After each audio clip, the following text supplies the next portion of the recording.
A.J. Burnett gets the start for the Yankees this afternoon. And he'll be facing this Texas Ranger lineup. At the very top, Julio Bourbon, the young speedster, will be the designated hitter. Michael Young, last 6 games, hitting an even .500 with a couple of home runs and 9 runs batted in, having yet another sensational year. Josh Hamilton's had a big series. He's got 7 hits in the first 2 games. He'll be in center. Nelson Cruz in right. Ian Kinsler at second base. David Murphy will be in left field. Taylor Teagarden does the catching this afternoon. Chris Davis will be at first base. And Elvis Andrus, the rookie, will be at shortstop batting ninth. Here's A.J. Burnett on the season. 25 starts, 10-7 and a 4.08 ERA, 158 and 2/3 innings, 77 walks. Kind of jumps out at you with 141 strikeouts. And the Jeep pitcher scouting report, A.J. Burnett bounced back. 3 times this year he's allowed 5 or more runs in a start. And his next start, nada. He's thrown shutouts. Not 9-inning complete games, but he's given up no runs in 3 straight starts following those bombs that he's had. Nothing left. A.J. Burnett's tough against left-handed batters. .218 batting average, which is 3rd lowest in the AL. Matt Garza of the Rays is first. An extended run. You know, take a look back. Since A.J. Burnett's last DL stint in 8/12 of 07, he's 4th in the American League in strikeouts and wins. So as you mentioned, look for good things from A.J. Burnett this afternoon against these Texas Rangers. He's already beaten them twice this year. He beat them May 27th in Texas, and he beat them June 2nd right here in Yankee Stadium. Here's Julio Bourbon hitting at .415. And he takes the first pitch in there for a call strike. Bourbon, of course, spent most of the year in the minor leagues. But now he's reached the big time. Great overhead shot. What a beautiful day for baseball here at the stadium. I hope you all enjoy it on Yes. I know the fans here at the stadium will. Here's the 0-1 pitch. And that is in there for call strike 2. IOTV offers you incredible HD picture and sound. HD is free with IOTV, the official HD service provider of Yankees baseball on Yes. Swung on it, missed. Strike 3. 3 pitches and Bourbon is out of there. Well, this is the kind of breaking ball that will get you talking to yourself on the way back to the dugout. Nasty, down and in. Perfect location for an 0-2 pitch. Way out in front. Would you say the rookie got schooled? Oh, he was schooled. He was mumbling to himself back to the dugout. That's what A.J. Burnett can do to you. And that'll bring up the veteran hitter, Michael Young, who's got a 13-game hitting streak going, and the first pitch is a call strike.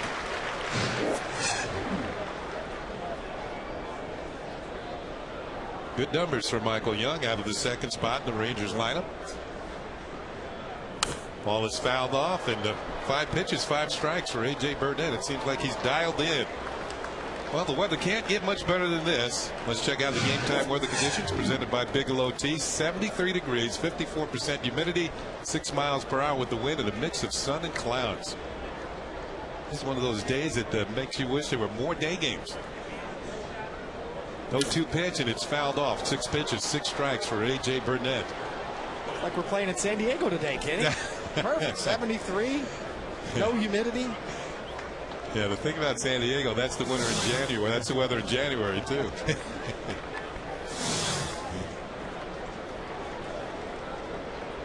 Just a glorious afternoon here in the Bronx. 0-2 pitch hit in the air to right field for Nick Swisher. Drifts back towards the warning track, makes the catch in there. 2 up and 2 down. Let's check out the rest of the Yankees on defense. You see Nick Swisher in right field. The rest of the outfield has Damon in left field and Cabrera in center. In the infield, Rodriguez, Jeter, Cano, and Teixeira. Jose Molina doing the catching this afternoon. 38% career caught stealing, 4th among active catchers. He's got a gun behind home plate. Here is Josh Hamilton. He's been a tough out for the Yankees in this series. Got a 4-game hitting streak going. He's 7 for 10. And he takes a first pitch, call strike from A.J. Burnett. He hasn't thrown one out of the strike zone yet. Oh, that was at the knees on the black. 96 miles an hour.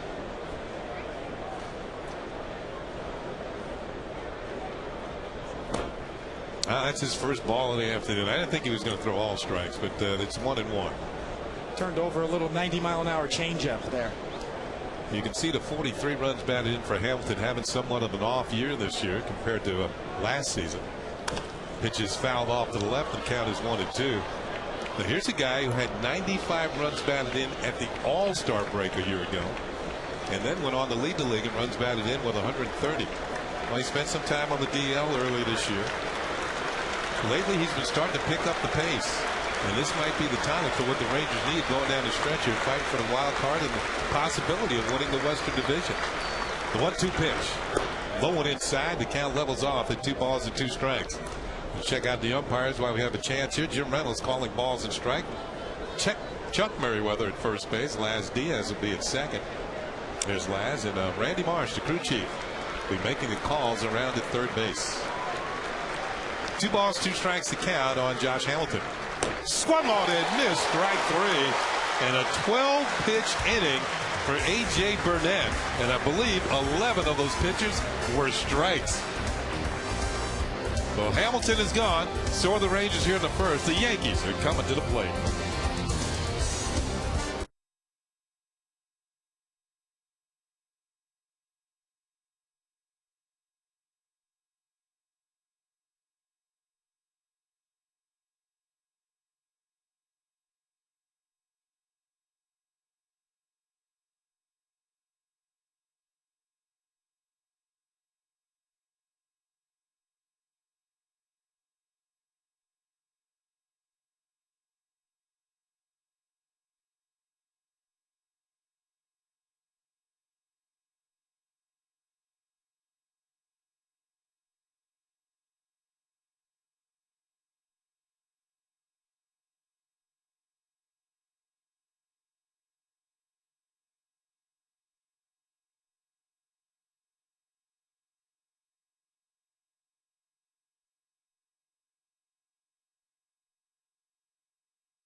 All 6'7" of them. He gets a start for the Rangers this afternoon. He'll be facing this New York Yankees starting lineup. Derek Jeter at the top at shortstop. Johnny Damon will be in left this afternoon. Mark Teixeira at first. Alex Rodriguez at third. Hideki Matsui will be the designated hitter. Nick Swisher at right. Robinson Cano, his last 5 games, .391, 5 extra base hits, 5 runs batted in. Doing the damage in the bottom third of the order. Melky Cabrera will be in center, and Jose Molina does the catching. Justin Mimbert, the West Virginia product, University. 11 games. He's had some relief, some starts, 4-2. Pretty respectable ERA. 17-36 walks to strikeouts. The Jeep pitcher scouting report. He's a former Diamondback. His best year in 06, he won 13 games. And 13 feet of matchups. You know, we've got a couple starters with some height. A.J. Burnett 6'5", this guy 6'7". I think there's some mixed scouts in the stands today. Kenny may be looking for some help. Aren't they? and welcome to the Bronx. It's his first appearance here in the Bronx and starting against the Yankees at Yankee Stadium. Well, Derek Jeter fouls the first pitch off for strike 1. Jeter steps in. He needs 1 more hit this month to have 40. I mean, he should do that. 40 hits in 1 month. You can see the .333 batting average overall, 5th in the American League. It'll be the 13th time that Derek's had 40 hits in a month in his career. And the only active player with more 40 hit months is Ichiro. He's got 21 of them. Pitch to Jeter, and that is low, and it's 2 balls and a strike.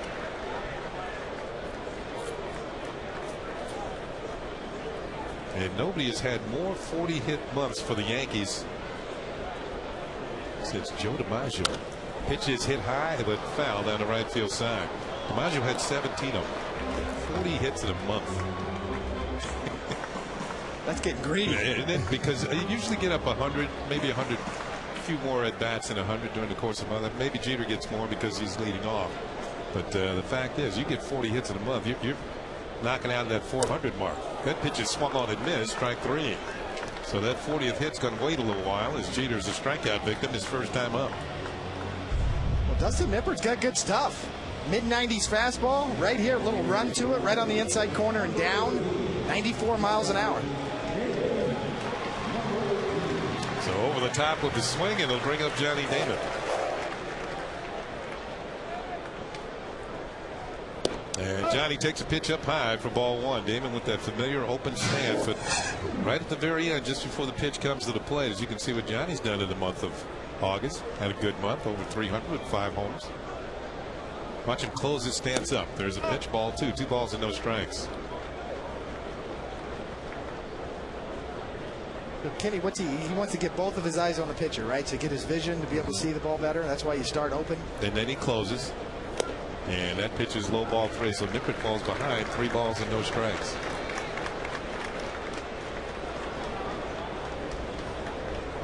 A lot of batters will do that. I know, Kenny, we talked about it. You see Johnny Damon with that open stance so he could turn his head and get good vision on the ball and then close at the last minute.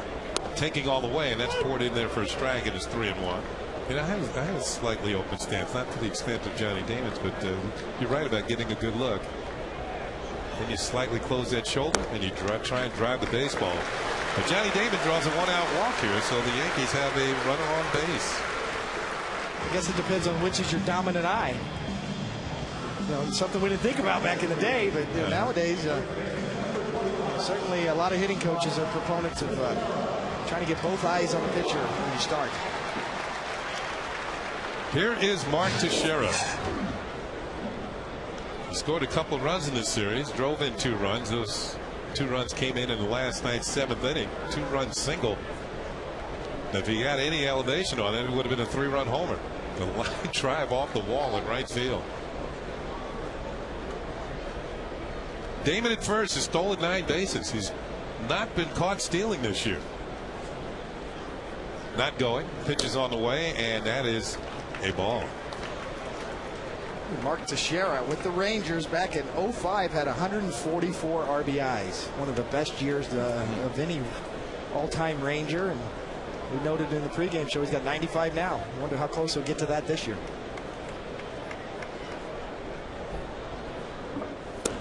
Changeup is swung on and missed. That was a good pitch from Nippert.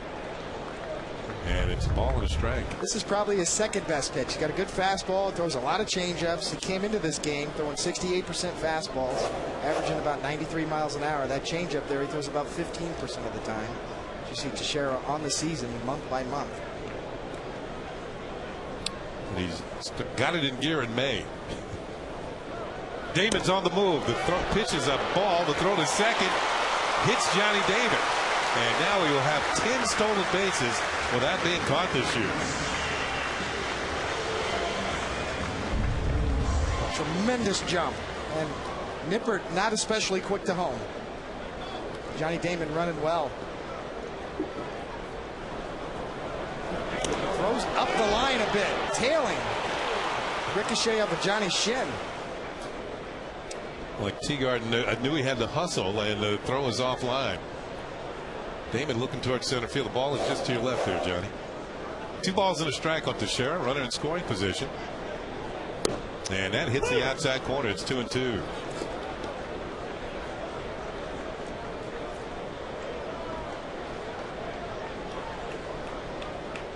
The Yankees being aggressive in the early going here. Trying to jump out in front. Ball is lined towards center field. It's going to be in there for a base hit. Johnny Damon's being waved home. Here comes Johnny. No throw to the plate. And the Yankees lead 1-0. Well, the stolen base pays off. 14th straight season that Johnny Damon's had at least 10 steals. And Teixeira knocks in the run. He gets another changeup running off the plate. That's excellent plate coverage. That ball's almost in the batter's box. And Teixeira reaches out, pokes it into center field, and watches number 96 RBI come in on the year. Well, closing in on that 100 RBI mark, David. I think I told you before the game that it's almost like a board game in my mind as a hitter. You can see that pitch almost the ball. Almost over there in the batter's box. Great play coverage. Alex Rodriguez steps in and swings and misses strike one. I always thought of it when the season started. When I was playing as 100 RBIs like a board game. Go all the way around the board, get 100, pass, go, and even the rest is gravy. Last 5 games for A-Rod. He's been on a little bit of a tear here. 3 for 7 in this series. He's got a 5-game hitting streak going. The 0-1 pitch is on the way, and he takes it for a call strike, and it's 0-2. A-Rod looking back at Jim Reynolds for a split second there.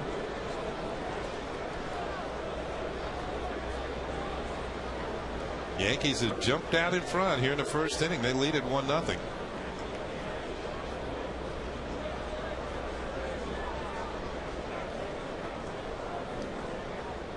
Swing and a miss, and A-Rod's out of there. Looked like a changeup got him. So both outs for the Yankees in this inning have come via the strikeout. And he's talking about, you can see the grip, the circle change. Righty on righty, very effective. Very hard pitch for a right-handed pitcher to master. A changeup from a right-handed pitcher to a right-handed batter. You see A-Rod reads fastball all the way. The speed more than the location obviously fooled him there. And that'll bring up Hideki Matsui.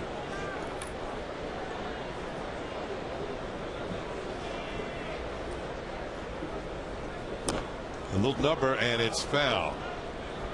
You think back to interleague play when Matsui didn't get many opportunities. In fact, he didn't play start at all. The Yankees had 9 games all on the road. Interleague games, Joe Girardi was kind of upset with the way the schedule was laid out. But in a way, it gave Matsui a chance to rest. He only pitch hit during that stretch.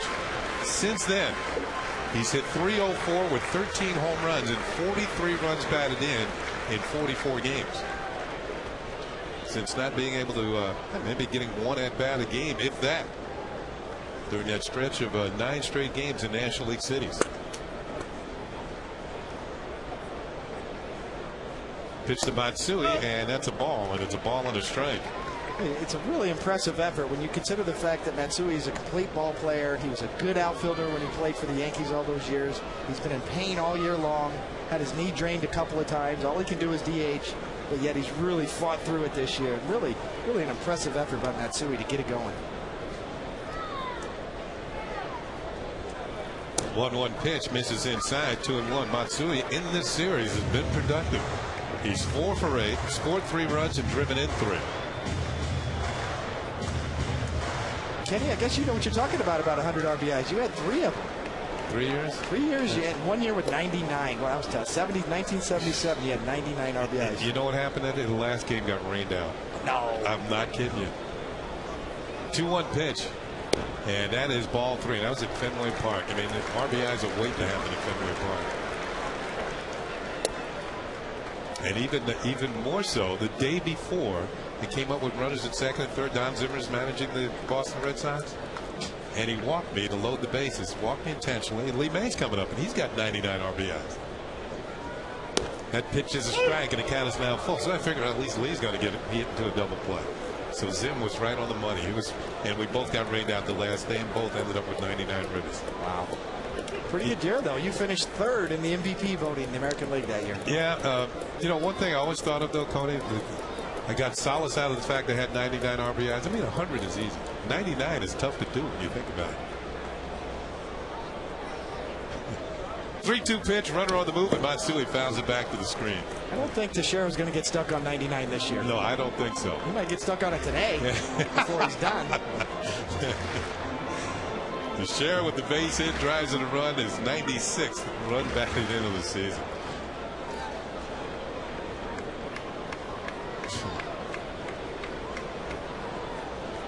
"24 pitches in the first inning." The Yankees are doing their thing, running up pitch counts on starting pitchers. Teixeira's on the move. The pitch to Matsui, and it's ball 4, and the inning will continue. Well, outside of the base hit by Teixeira, there's been no contact. 2 strikeouts and 2 walks. Dipper trying to find that inside corner, and boy, that's close. Well, David Cohn would have wanted that pitch. Certainly high enough. Ooh, just misses that right front edge. So 2 on and 2 out, and Nick Swisher will come to the plate. There is Mike Maddox. He's done a good job this year with the Texas pitching staff. He's their first-year pitching coach. Texas starters lead the American League in wins with 54. 2 more than they had all last year. Swisher with 2 on, 2 outs. Takes pitch for a call strike. And by the way, we just saw Mike Maddox. It's his birthday today. 48 years old. Happy birthday, Mike. 48. Uh-huh. A lot of work on that soul patch there. A perfect triangle.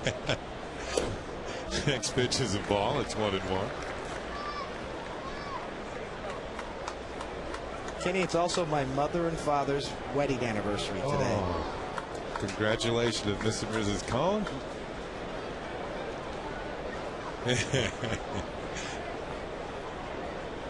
And Swisher takes it down. So any celebrations at maybe a special celebration at Candlestick? Special. They're gathered around the computer listening to this broadcast on internet right now. Oh, okay. So happy anniversary, Mom and Dad. That's fantastic. We could do that now, you know? You can get what? Yankee games everywhere. Get them on the computer, you can get them anywhere. Unbelievable. I think back to when I was playing my last few years. My parents moved from New York to Maryland just so they could come to the games after they retired. You know, when I think about it, if they had the communications they had, they might have stayed in New York. When you think about it.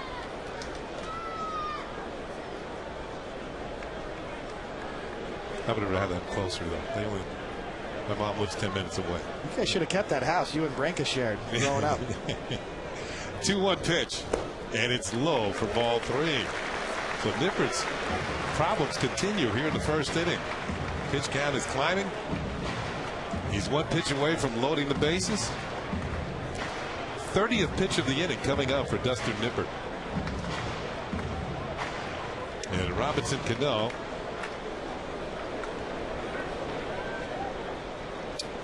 Oh, this is sort of a turnabout for Dustin Nippert. First, usually in the first inning, he's pretty strong. Not this afternoon. As David said, welcome to the Bronx. 3-1 pitch. And that is ball 4. Swisher draws a walk. And here comes Mike Maddox. Talking over with the 28-year-old right-hander. 3 walks, couple of strikeouts, and a single this inning. Well, that's what happens in this ballpark. You know, he's not wild by any means. Just missed with a few pitches, but this Yankee lineup can kind of chase you out of the strike zone. You try to be a little too fine. You think you got to make perfect pitches. Just a reminder that aerial coverage brought to you by DirecTV. Get every Major League game in HD this season with DirecTV. And on this clear, beautiful afternoon, those are the pictures that we're going to see. The aerial shots. You can see the old and the new. And the Yankees are trying to make history this year in their brand new ballpark.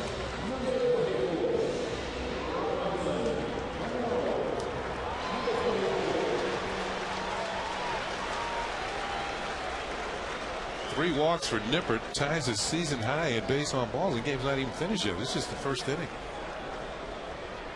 Here's Cano with the bases loaded, and he takes a pitch for a call strike.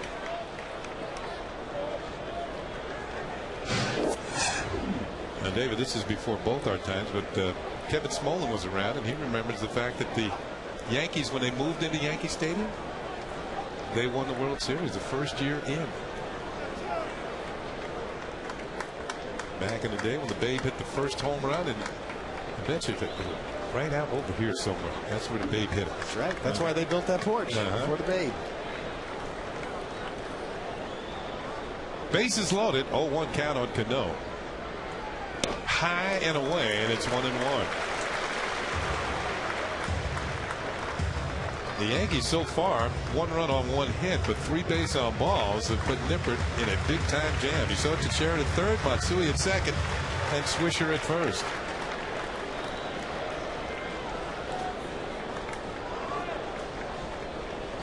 And a nervous manager, Ron Washington, in the Ranger dugout. The 1-1 pitch.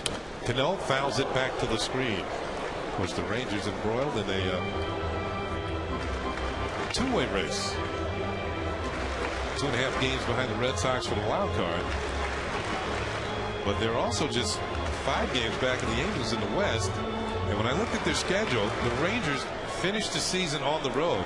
4 games against the Angels and 3 against Seattle. Well, they got a chance in that last week. If they keep it close, they might be able to do it themselves and overtake the Angels.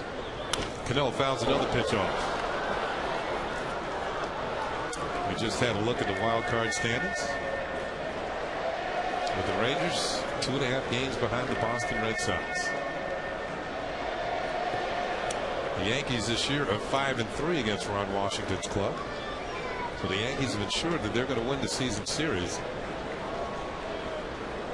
But today they win this ball game, and the Yankees have won 2 out of 3 here in 8 straight home series. Cano fouls another pitch off. Nippert is pounding the strike zone, and Robinson Cano at the plate. Yeah, he's gotten back on track. He really wasn't wild, just missing with a couple pitches. Jumps ahead here. Actually, in this spot during the year, he's been exceptionally good. Runners in scoring position with 2 outs. Opposing hitters are hitting 158 off of him. 3 for 19. He's got Cano up there, who's got a 5-game hitting streak.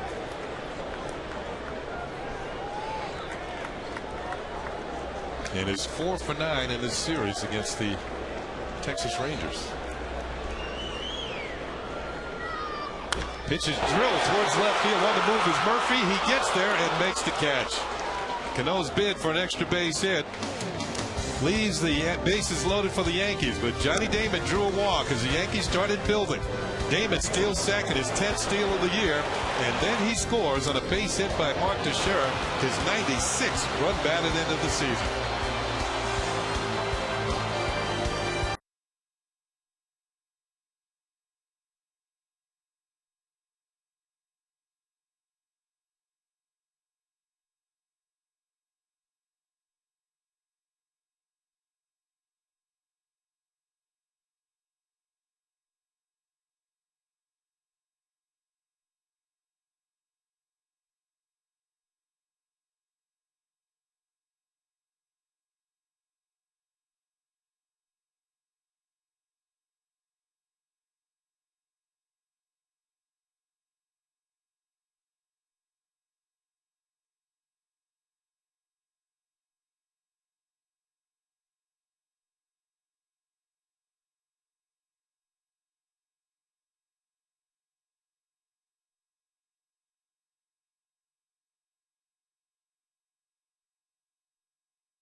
Threatening diseases such as tetanus, diphtheria, whooping cough, and hepatitis.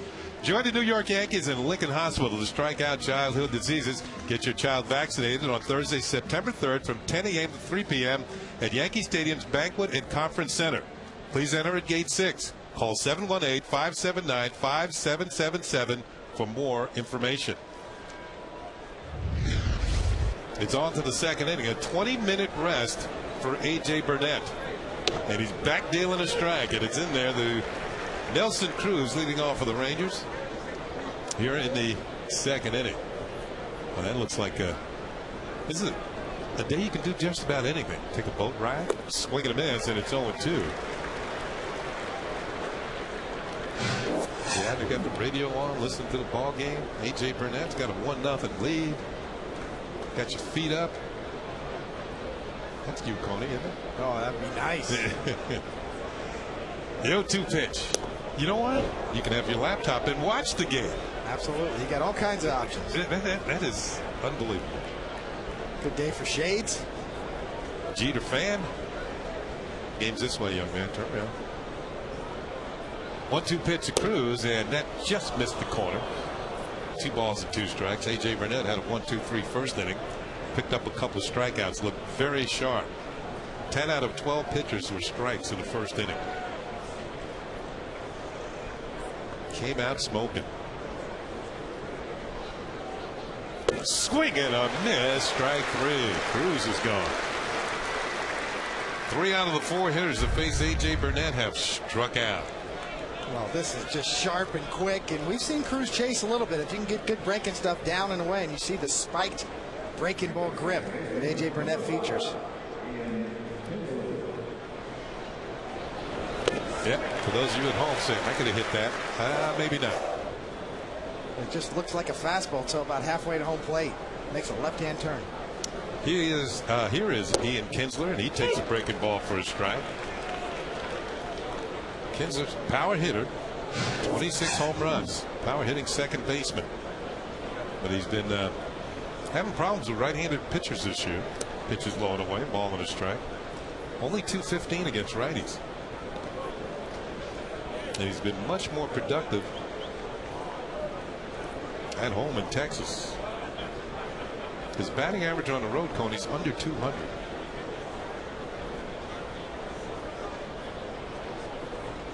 One pitch, and that misses the inside corner. 2-1. Give you the scout report on Ian Kinsler. He's now in the power slide. You know, he led off last night, but with 26 home runs, he's probably better suited in the middle of this Ranger order. And for you golfers out there, in terms of a hitting style, stack and tilt. Kind of the style, you know, is similar to Mark Teixeira. It's not a stride, no big stride, kind of what baseball players call a back leg style. You know, slight uppercut swing. I think it's just like golf. The new fad in golf is a stack and tilt swing.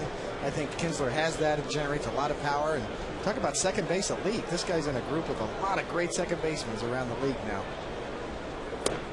Call strike two. You got Dustin Pedroia, Aaron Hill, Bryant Roberts, and of course our guy Robinson Cano. You know, back in the day, it used to be shortstops with A-Rod and Nomar and Jeter, obviously. Now it's second baseman. 3-2 pitch is on the way. Hit on the ground towards third base. A-Rod cuts in front of Derek Jeter and throws on the run, and there are two down here in a second.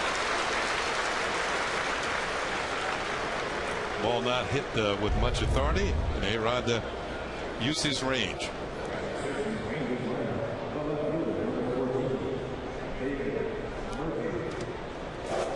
And that'll bring up David Murphy. Murphy had a good night last night for the Rangers. He drove in both of their runs, one with a double and another with a solo home run, his 12th of the year. He broke out of an 0 for 13 last night. First pitch, breaking ball, misses the outside corner. It's ball one. You know, Kenny, I mentioned that style of hitting with Kinsler and Teixeira, the stack and tilt. You know, and to me the key is a firm front side, and it relates to pitching too. Your pitcher, your land leg, you want to firm it up so you have a base to push off against and generate speed. I think pitching and hitting are very similar in that regard. And, you know, a lot of talk about Teixeira and his power stroke this year, and sitting on his back leg. That doesn't mean they don't weight transfer or they don't use that front side. Hitting against a firm front side, both in golf and baseball and pitching, very important. 2-0 pitch, and Murphy takes it for a call strike. It's all about balance.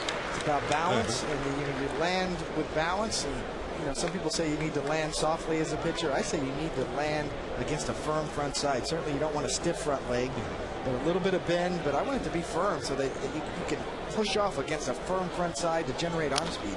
Ball hit well to center field. Melky Cabrera is there. And A.J. Burnett has faced 6 Rangers in 2 innings. 3 of them have struck out. All of them have made outs.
And C.C. Sabathia has been perfect this month of August. Has run his record to a league-leading 15 wins and 7 losses, 3.59. Those guys work quickly, they work effectively, and that's the matchup for the opening series against the Chicago White Sox. Here's Melky Cabrera will lead it off for the Yankees here in the bottom of the first. He takes a pitch for a called strike. All in all for Nippert in the first inning, despite the fact he worked very hard, he allowed just 1 run. On the 1 hit, the single by Mark Teixeira. Melky with a weak swing and a miss, and the count is 0-2. Melky has scored a run in this series, but he's just 1 for 7.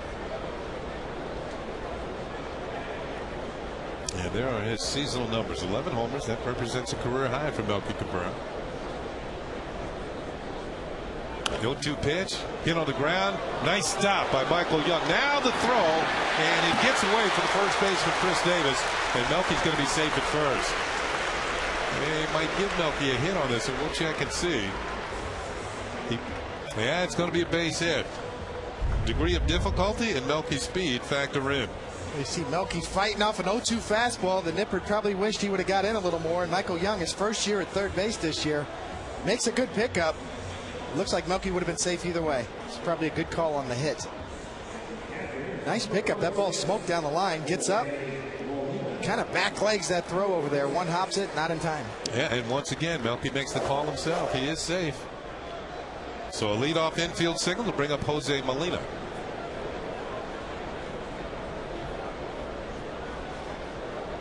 And Molina taking all the way, and it's downstairs for a ball. We were talking about trades last night, David, and how about this one? Jose Molina for Jeff Kennard. Who? Exactly. Kennard's in the minor leagues right now with the Cincinnati organization.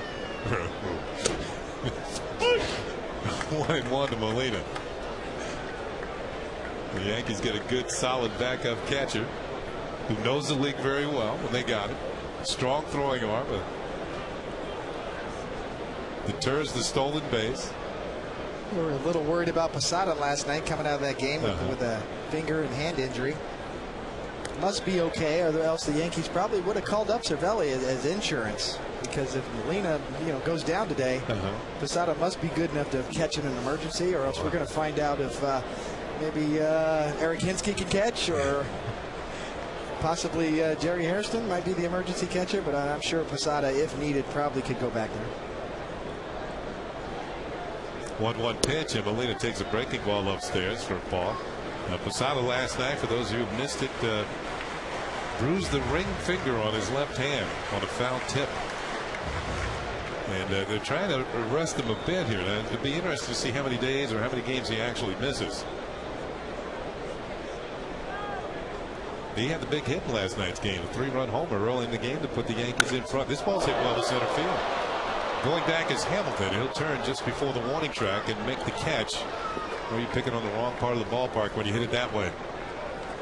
1 out as Melky goes back to first. Let's take a look at the injury to Jorge Posada. A foul tip.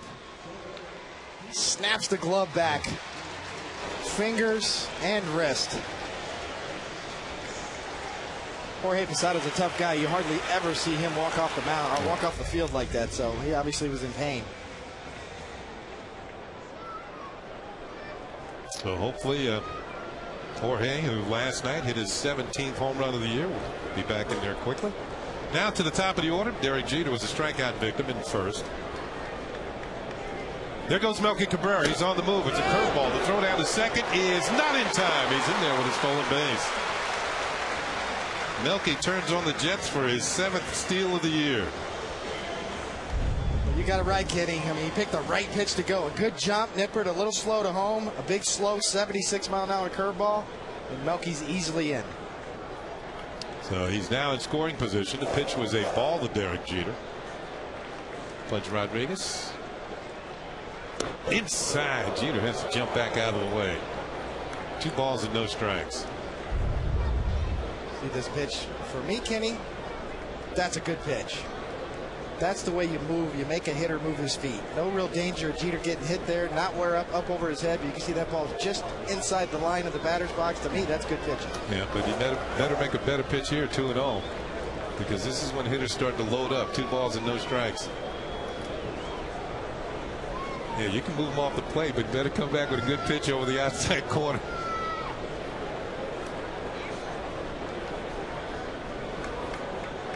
Here's the 2-0 pitch. And Jeter fouls it off. It's 2-1. Derek, for the month of August, .379 with 5 home runs, 16 runs batted in, on-base percentage just under 40%. And that has propelled his batting average up to .333.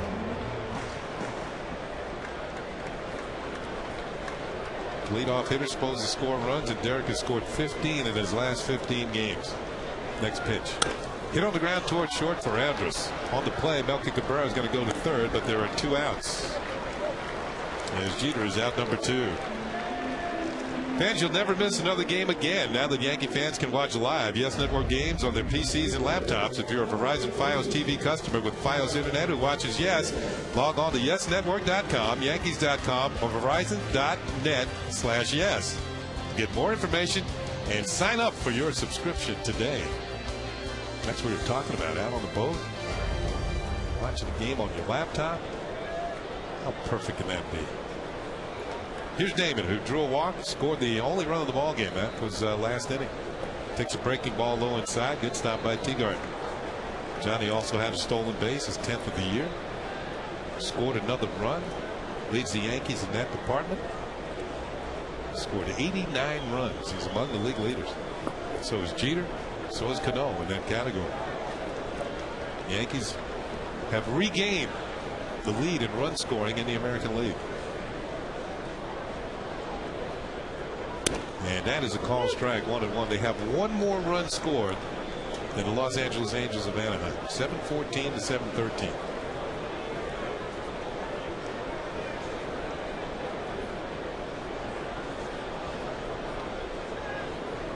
Swing and a miss, and it's 1-2 on Johnny Damon.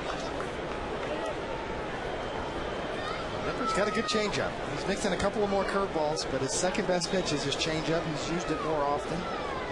Got a good feel for it. That one had good action down in the zone.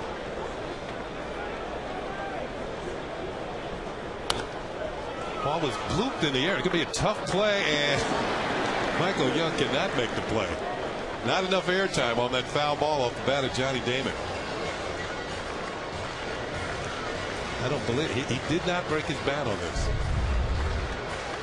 After the changeup down and away, let's go back in, and a good pitch. You see Damon just trying to spoil it, fight it off. Not exactly what he had in mind, but it worked. The at bat continues with Melky Cabrera at third and 2 outs.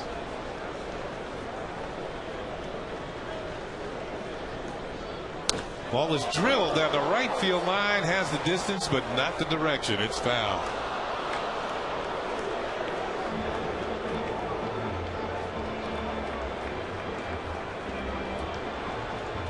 You know, I was thinking after he had Johnny swing and miss that changeup early in the count. Bad changeups go a long way. Get it up a little towards the middle of the plate. Just sits there on a tee. Next pitch swung on and missed on a fastball. Johnny Damon has struck out. Nippert now has 3 strikeouts to go along with 3 walks. The Yankees leave a runner at third. 2 innings have been completed, and the Yankees have a 1-0 lead.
of these players, hampered by injury or slow starts, is contributing most to their team's playoff run now? And your choices are Vladimir Guerrero of the Angels, Josh Hamilton here, Texas, Maglio Ordonez of Detroit, or David Ortiz of the Boston Red Sox. Text your vote to 58772. Bottom third of the order for the Rangers. Taylor Teagarden will start it off for Texas. And the first pitch from A.J. Burnett. Was that a beautiful shot of downtown of Manhattan Island? Incredible. Well, this is our Modell's inning, and Modell's, of course, the official sporting goods retailer of the Yankees. Yankees leading 1-0. 1 ball and no strikes to count on Teagarden, who takes a pitch just outside. That's ball 2. 2 balls and no strikes. Oh, Statue of Liberty. Just off in the distance there. What a sight that is. Of course, downtown Manhattan.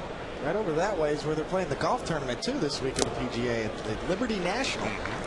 One of the greens, you're going to have that view of the Statue of Liberty too. Isn't that unbelievable? What a beautiful day.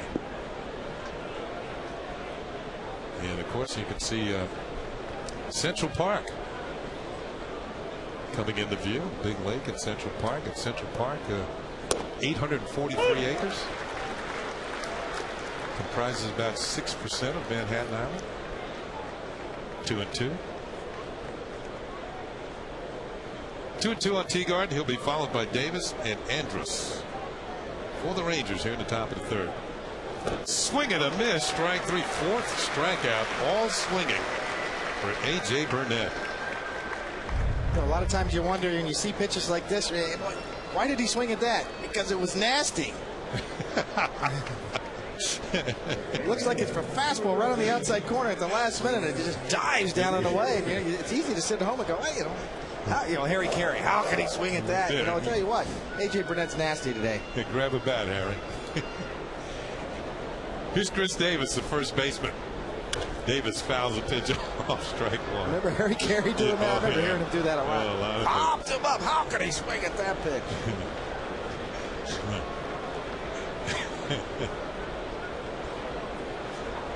Davis recently recalled this is his first series back in the big leagues after spending about 40 games in the minors. There's a pitch there. It's a call strike. Filthy breaking ball. Davis is 3 for 8 in this series. He's made his presence known. It's coming back from AAA Oklahoma City, playing for the Red Hawks. Let's see what Jose Molina has in store for Chris Davis on this 2-2 pitch. Breaking ball was low. Well, you can just tell by A.J. Burnett's demeanor on the mound. He's on a mission. You know, he just got that look in his eye and very confident on the mound today, trying to bounce back from a really disappointing start in Fenway, his last one out. Now the count is 2-2. That one misses. You know, Davis was sent to the minor leagues earlier this year, and I think it was a good move by the Rangers because in his first 219 at bats he had struck out 100 times. Swing and a miss here, and he has gone 5 strikeouts for A.J. Burnett. All of them by the swing and a miss. This slider does something different every time. This one goes straight down. You know, when you get tight spin on a good breaking ball, it'll break differently from left-handed batters to right-handed batters. You see A.J. Burnett get a little more on top of that one, going straight down with the break and the tilt. 2 strikeouts in the first, 1 in the second, and 2 more here in the third inning will bring up the number 9 hitter, the rookie Elvis Andrus. Been very impressive in this series. Takes the first pitch for a call strike. Burnett has now struck out at least 5 in 5 straight starts, but this one has a long way to go.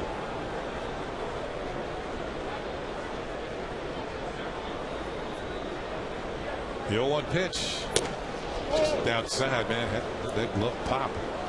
Ball and a strike. 96 miles an hour. Andrus, a young man from Venezuela. Long line of great Venezuelan shortstops. He might be the next. Just 21 years old.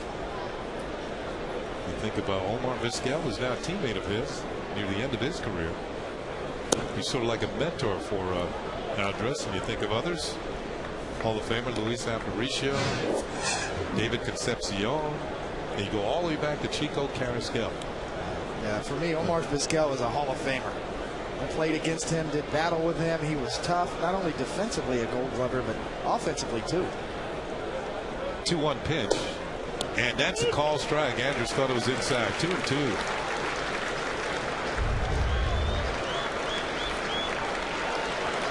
Ball running up and in. Good life. It had the corner. So Burnett is 1 strike away from striking out the side here in the 3rd inning. Ooh. Trying to work corner to corner, and that one just missed. Well, A.J. Burnett's misses have been just like that, just off the plate. Down and up, using all 4 quadrants of the zone. Here is the payoff pitch. Ground ball to short. Derek Jeter has it. The throw to first, and it's another 1-2-3 inning for A.J. Burnett. He has faced 9 Rangers. All 9 are out. It's on to the bottom of the 3rd. Yankees leading 1-0.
Don't miss this special 90-minute premiere with limited commercial interruption Wednesday night at 11, only on Yes. That should be something. Here's Mark Teixeira.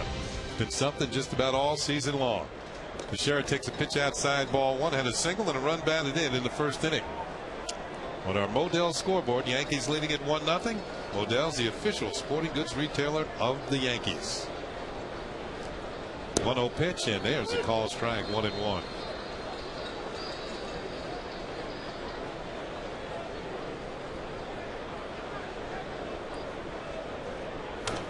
Off the end of the bat, fouled back, and it's 1-2.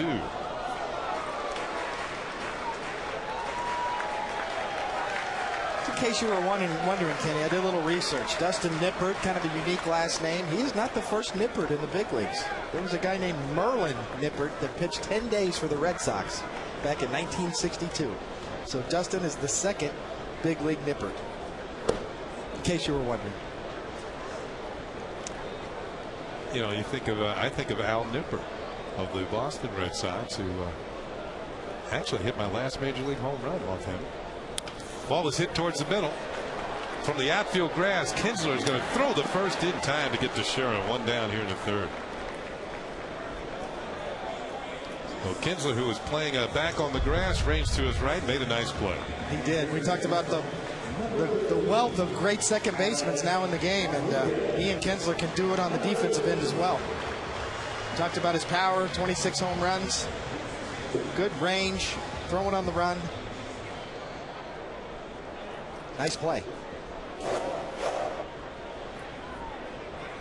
A-Rod loops one into right field for a base hit.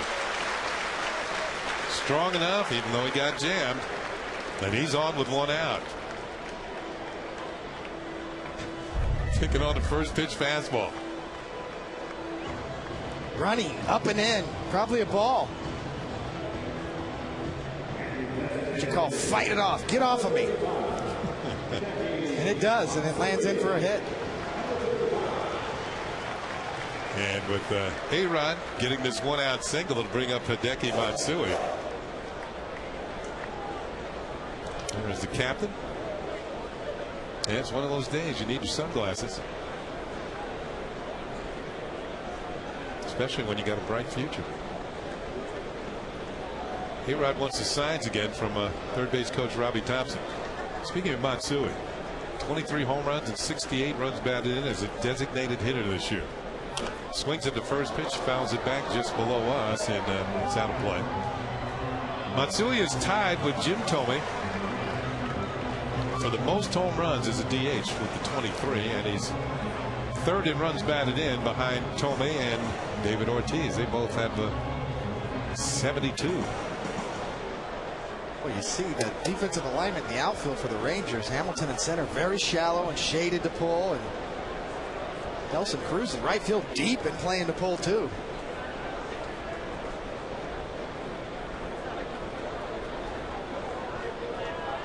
Nippert's 0-1 pitch, and Matsui tried to check the swing, and the appeal at third, yeah, he did check. That's Randy Marsh, the crew chief, who's making the calls down at third base. It's ball and a strike now on Matsui. And there's the outfield alignment that David was talking about.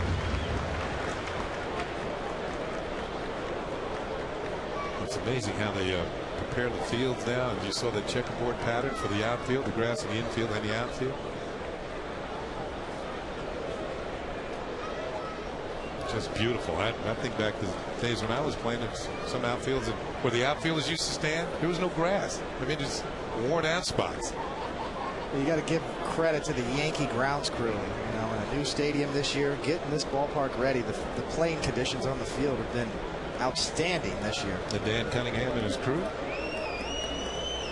Job well done. 1-1 pitch, and Matsui might have been a changeup. He was out in front. A ball and 2 strikes. It was a change. You know, sometimes you can tell by the way the hitter actually swings at the ball. You know, it looks like he's trying to hold up his swing. He can't do it. You know, and that changeup's got the same rotation as a fastball would. So it's very hard to distinguish between the two. Throw to first to check on A-Rod. Sometimes you can hurt your elbows. You just get a little stinger on your swing.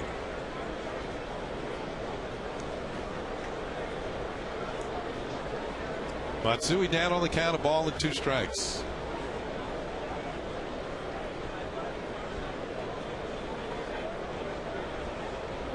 Inside 2-2. Now the Yankees have been active on the bases here in the early going in this game.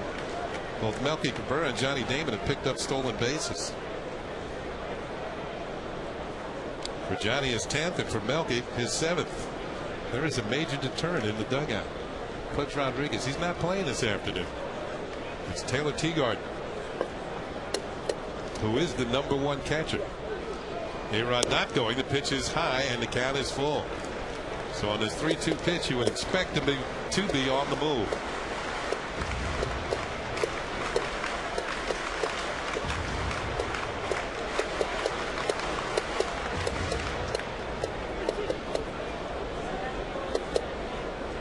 Kind of the part of the lineup, if I'm Dustin Nippert and I'm looking at the Yankee lineup today, this part of the lineup, these 3 lefties, obviously Swisher, a switch hitter on deck, and then Cano following him up, is the trouble spot.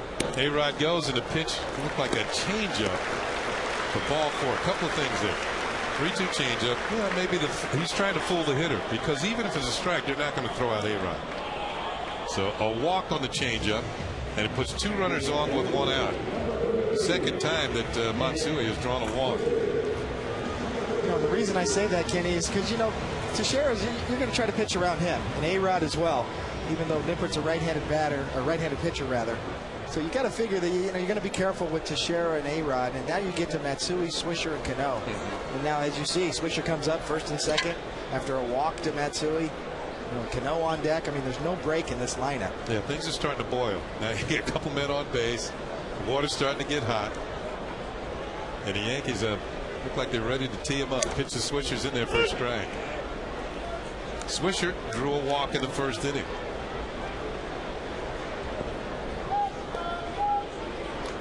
Not to leave out Melky Cabrera, batting 8th today on Cano. So from a right-handed pitcher, we got 4 straight left-handed bats in this part of the lineup.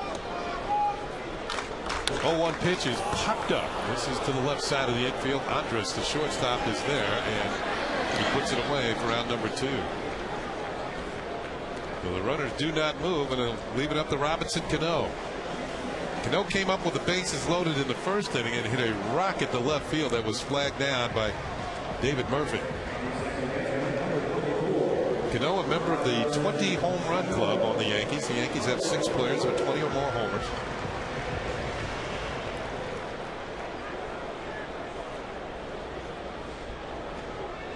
And looking at Murphy in left field and the way they play Cano, they're playing him to hit the ball the other way. You can see Hamilton in center, a few steps towards left center field. The big gap is in right center. Nipper deals, good swing, and he fouled it back, strike 1. Here's Teixeira on top, Matsui second, A-Rod and Damon tied, Swisher, and then Cano. And the possibilities for 20. Posada with 17 and Jeter with 16.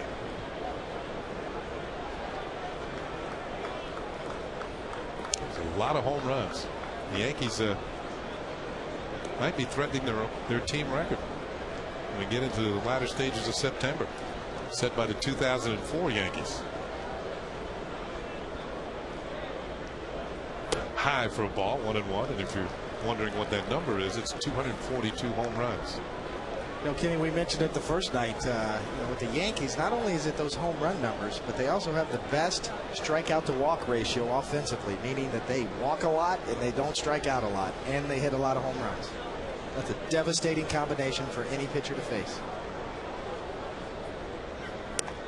Ball 2, 2 balls and a strike.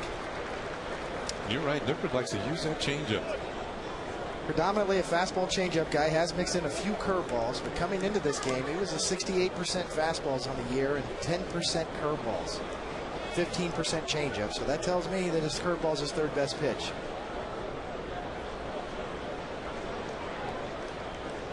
Two on and 2 out. Cano hits a ground ball to second for Kinsler, who will throw out Robinson Cano, and the Yankees will leave a couple of men on base. So Nippert has yet to have a 1-2-3 inning, but he trails only 1-0 to the Yankees.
I'm going to have a good game. Well, let's see if he does. There's one.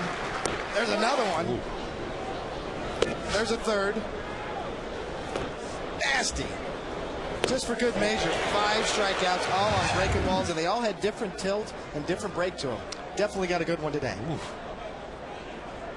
Here is Bourbon, who was the first strikeout victim, leading off the ball game, and he takes a pitch for a call strike. This youngster, recently recalled from the minor leagues, where he hit .307 with 25 stolen bases at AAA. See A-Rod guarding against the bunt over there at third. Skips a little rope, and the count is 1-1. Bourbon actually spent 3 years playing at the University of Tennessee, where he hit .355 as a volunteer. No, that's the nickname. He wasn't a volunteer player. In a way, he was. Tries to lay down a bunt, and this is going to go foul.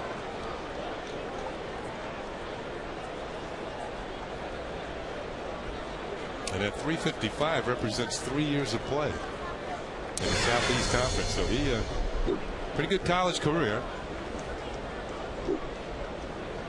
But right now he's behind on the count of ball and 2 strikes. And David, does that line up that breaking ball one more time for Mr. Bourbon? Certainly can throw it anytime he wants. Pitch is on the way, and it's not close enough. Couldn't get him to bite. The count is 2-2.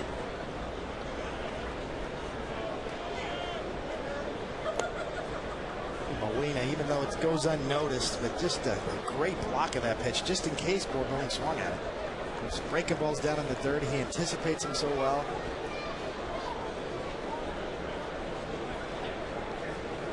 Two pitch. Fastball.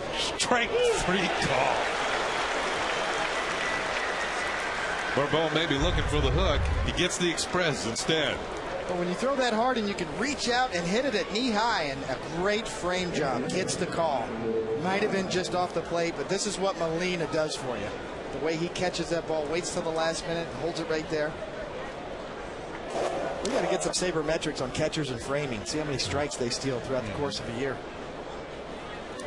Michael Young takes a breaking ball in the dirt, ball one. I was framed. That was framed. I'm sending a challenge out to all you sabermetricians out there. See if you can come up with a stat for that, because Molina would be at the top of the league. Is the way he deftly moves his glove closer to the plate. Just the way you receive the ball, the way you present it to the umpire, the way you set up. Michael Young is now faced with a 1-1 count as he fouls that one off. Young flew out to right field. So far today, A.J. Burnett has worked exclusively from the windup. He's faced 10, he's retired 10, and struck out 6 of them.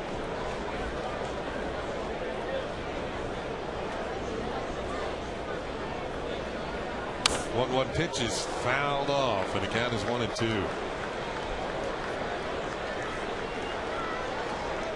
Yankees behind Burnett beat the Rangers twice, 9-2 and 12-3. So he got plenty of run support in his 2 previous starts against Texas. Here's the 1-2 pitch. Well, the fans are anticipating a strikeout. It's 2-2. Molina again setting up right there. Very quiet hands, a little bit of movement in the glove. Didn't get that one. Michael Young's on the top 3 of the all-time hit list in the Rangers history. Swing and a miss, strike 3. Burnett strikes him out. Number 7 on the afternoon. The only K missing is Michael K. A.J. Burnett didn't read the press guide like I did. He's going to snap off another nasty breaking ball down and away. Michael Young, no chance. Late breaking down, perfect location. And that'll bring up Josh Hamilton, who was a strikeout victim in the first inning. Breaking ball is fouled off, strike 1. I was going to say, Kenny, Michael Young right there, just a great player. He's, 200 hit club, top 3 positions he owns with the Rangers franchise. Who's number 4? Mick the Quick. Mickey Rivers is number 4 in 1980. Low inside for a ball. Mick hit .333 for the Rangers, 1980. Let's check out the New York State Smokers Quick Line quiz. Here's the question quickly. Who are the only 3 players with 30-plus home run seasons for both the Yankees and the Rangers? That's a good question. We'll have the answer for you in the bottom half of the inning. 1-1 pitch, and it's a little bit low for a ball. It's interesting, and we just saw Pudge Rodriguez in the Rangers dugout. He has the all-time leader for hits by a catcher. And Derek Jeter's the all-time leader for hits by a shortstop. Here's a called strike, and it's 2-2. Both of them in this ball game. Or Pudge is, well, he's actually here, but he's watching.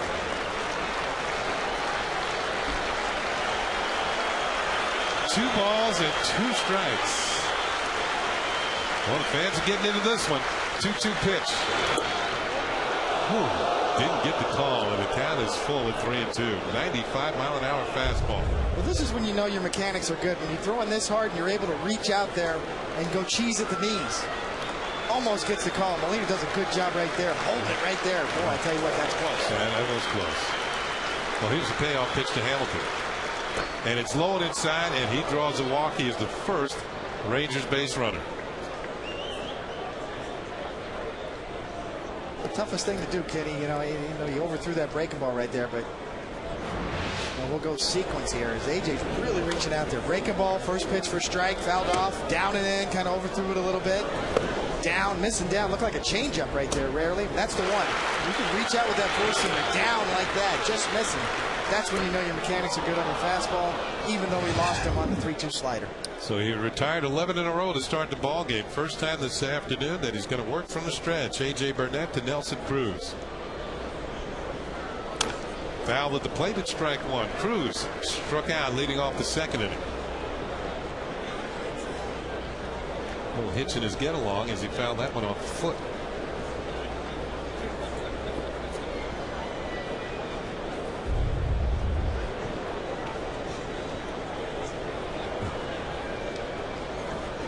Ricochet got 2, got the kneecap too. Yeah, Foot to the kneecap. Yeah, that's something I do not miss. Fouling balls off your foot. Here's the 0-1 pitch, and it's flown away for a ball. In fact, my left big toe still hurts from a foul ball off the bat of a pitch from Ron Guidry here at the old Yankee Stadium across the street. Stays with you, doesn't it? Oh man, feel it in the morning on those rainy days. Pitch is swung on and missed, and it's 1-2. In fact, I had to leave the game and go downtown to get an X-ray. Nope, back in there the next night. Nowadays, you can get X-rayed at the ballpark. 1 ball and 2 strikes on Nelson Cruz. The fans getting into it. There's going to be a toss over to first. Burnett's control of the home plate has been much better than it has been to first base. This is his first throw to first on today, and Bichero is tested.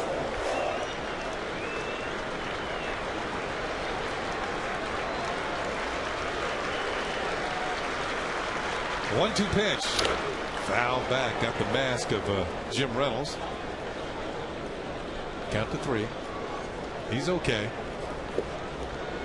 Molina immediately checking him. There's a kinship between the catchers and the umpires. We've seen a lot of that lately.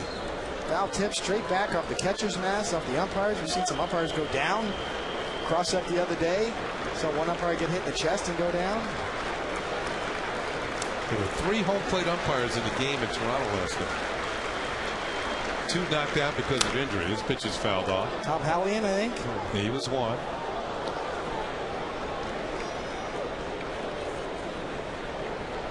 God, there's so much kinship between Molina and Jim Reynolds. I think they went to the same store to get their sunglasses.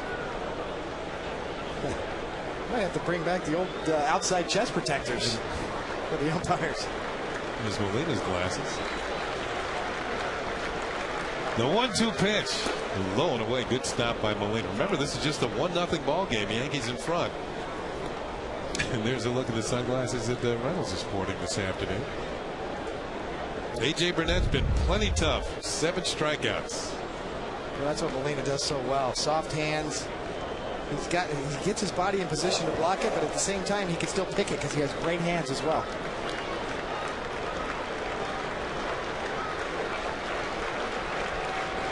Two and 2 on Cruz. Another throw to first to check on Hamilton. We had mentioned in the opening game of the series the Rangers are running more than they have in the past. More team speed. Hamilton has 8 steals. The courtesy throw just to keep Hamilton from getting a running start.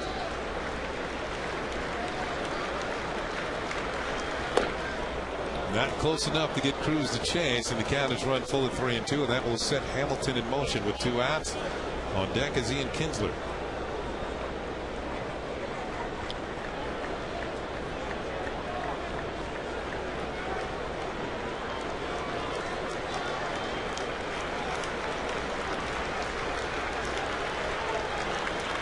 Runner goes, the 3-2 pitch.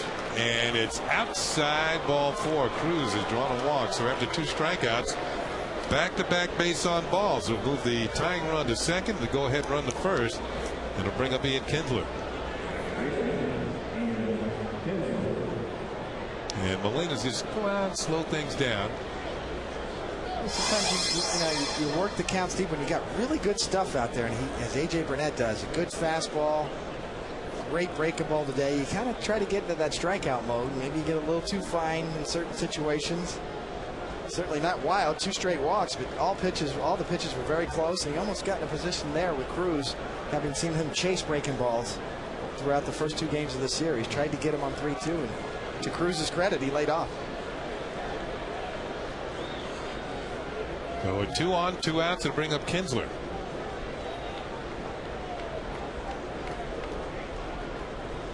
Put the ball in play, hit a ground ball. Alex Rodriguez into second. Swings here, drills this deep to left field. Going back is Damon. It's a 3-run home run for Ian Kinsler, and the Texas Rangers lead it by a score of 3-1. Following the 2 walks, the pitch almost right down the middle, and Kinsler, David pointed out, he's got power. That's his 27th home run of the year. And that ties Cruz for the team lead.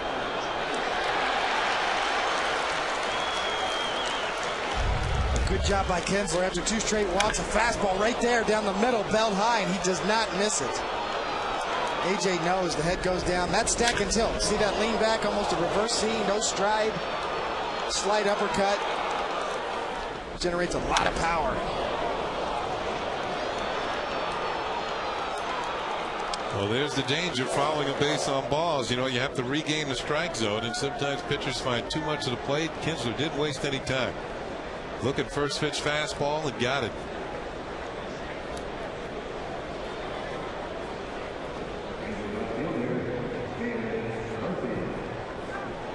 Even though Ian Kinsler did not really stride on that swing, firms up that front leg, and the fastball was right down the middle, right in here. See how firm that front leg was, even though there was no stride.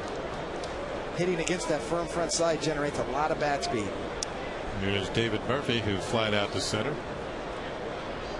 Kinsler dropped down in the lineup today. Last night he was the leadoff hitter. Today in a power slot. Pitch is fouled off, and it's 1-1. Take a look. This is what I mean by stack and tilt. Oh, he gets those hips open, and that's firm, and that's a slight uppercut. You're going to see the plane of his swing as he hits the bottom half of the ball right there. That's the Coors Light freeze cam, and turns into a 3-run homer. Pitches a call strike to Murphy, and it's 1-2. So the Rangers, their first hit of the game off AJ Burnett is a 3-run homer. 1-2 pitch. Did Murphy go? No. Says Randy Marsh. And it's 2 balls and 2 strikes. That's one if you're in the dugout, Kenny, you know, you're in the bench jockey, and I'd hear Billy Martin say, if he would have hit it, it would have been a double. And I want that call right there.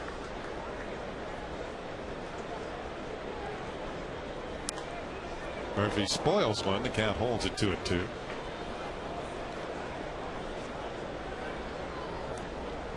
This has been an interesting game so far. Burnett has been cruising, but once the Rangers got an opportunity, they cashed in. The Yankees have had many opportunities through their first 3 at bats and left 6 men on base. 2-2 pitch, and Murphy, did he check? No, that time Jim Reynolds says he went, and he didn't ask for help. Well, Murphy is gone. 8th strikeout victim. Well, the Rangers strike with a 3-run home run following 2 walks. Ian Kinsler, his 27th home run of the year, and that has the Rangers in the lead at 3-1.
Well, it's time for the New York State Smokers Quickline Quiz Answer. Who are the only 3 players with 30-plus home run seasons from both the Yankees and the Texas Rangers?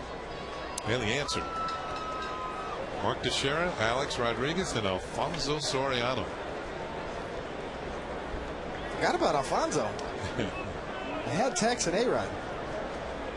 There's always a little subtle trick to those answers. There's a pitch low in the dirt to Melky Cabrera. The Yankees now find themselves down by a couple of runs.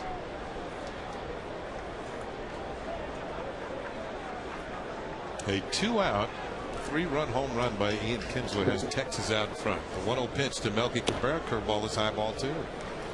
The Rangers have scored 15 runs in this series, 13 of them with 2 outs. 2-out walks. Once again. Melky fakes the bunt and takes outside, ball 3. 3 balls and no strikes. Not exactly the start to the inning that Nippert wanted right here, going down 3-0 after being spotted a lead 3-1. And Melky taking all the way, of course. Netman's poured in there for a call strike, 3-1. Conversely, the Yankees looking to answer and let the Rangers know that they're going to get right back in it. Ball 4, the leadoff walk. Melky Cabrera on for the second time. He had a single in the second. And once again, our aerial coverage brought to you by DirecTV. Get every major league game in HD this season with DirecTV. And what a day to be up there flying around in a blimp. I bet you the views are outstanding. Got a big game feel here. Like I said, got the blimp. We're getting the shots. Well, you know, the winner of this series, the winner of this game will win the series. 2 out of 3. Molina takes a strike. Could be a preview of the playoffs. Molina 0 for 1, flying out to center.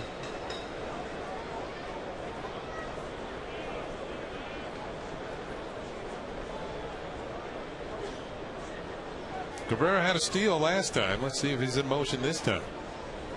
Not going. Pitch is low for a ball. 1 ball and 1 strike.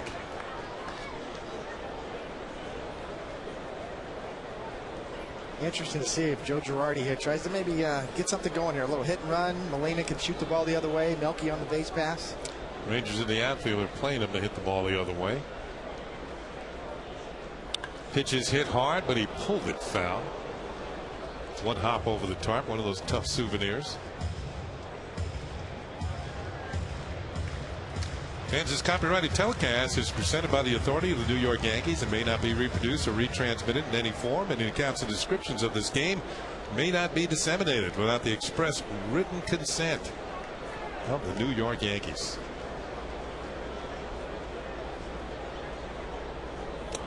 Inside, 2-2 to Molina. Following Jose, the Yankee lineup will turn over. Back to the captain, Derek Jeter.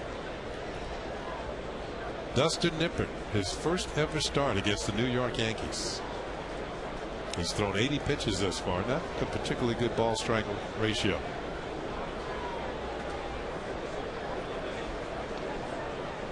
Two pitch hit on the ground at second. This could be 2. Kinsler to Andrus to Davis. A 4-6-3 double play.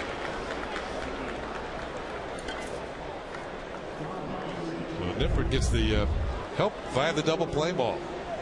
He does. He's got good movement on his 2-seamer. He can get ground balls, and he does right when he needs it. 2 outs, nobody on, and Jeter will step in. There's the flip from Ian Kinsler. Andrus just taps the bag. Melky way out of the baseline there. No way that's a legal slide. It's a non-factor in that particular play, but supposed to have a body length, right? You got to at least be able to reach back and get somewhere near the bag. Jeter's 0 for 2 with a strikeout in the ground to the short.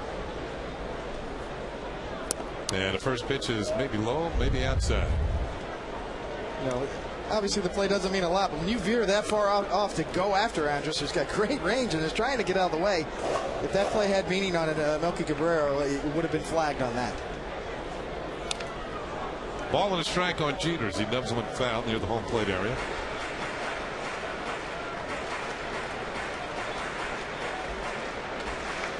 You mentioned Jeter's next hit will be the 40th of the month.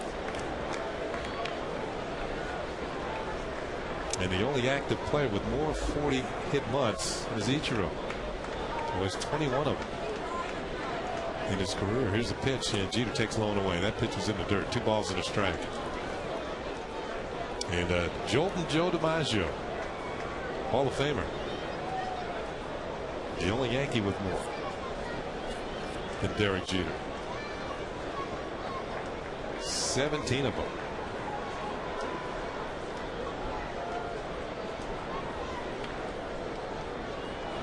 2-1 pitches high, ball 3. I bet you had a bunch of them in 1941. I can find out. Well, he won the MVP that year, despite the fact that Ted Williams hit over 400.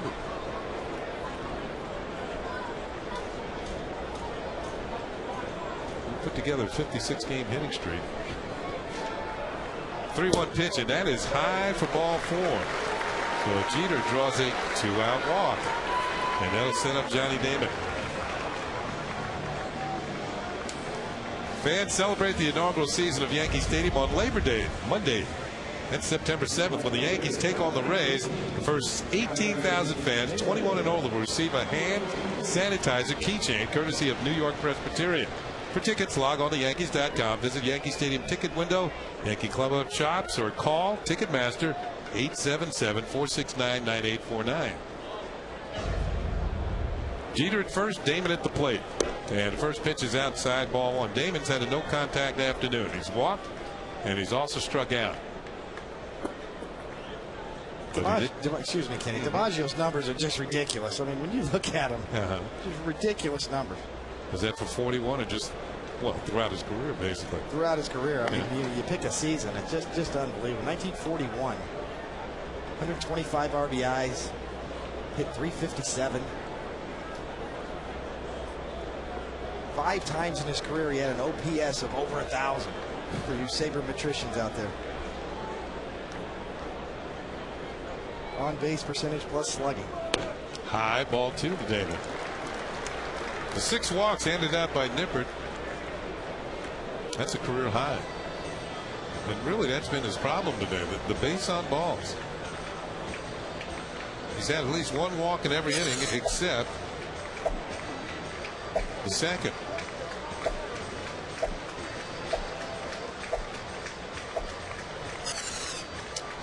Mike Maddox, when you have a young pitching staff, you have a pitching coach who usually makes a lot of trips to the mound. School is in session just about every inning.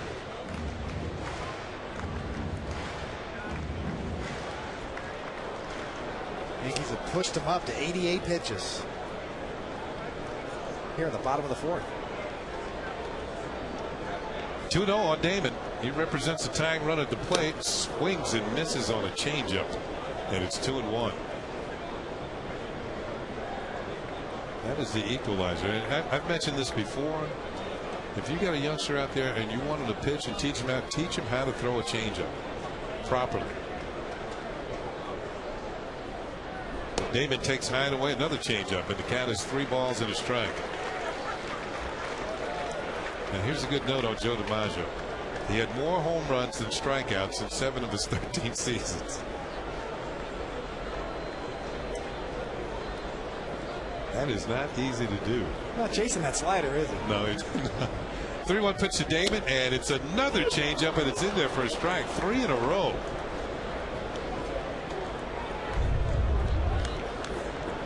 See the grip. It's up. Just above the belt, gets the call. Well, Damon was looking for this pitch. With it being up like it is. More letter high, really. Just maybe right letter high. And the old high strike is back today. Jeter goes, the pitch is low for ball 4. The Yankees have the tying runs off base. That is 7 walks handed out by Dustin Nippert.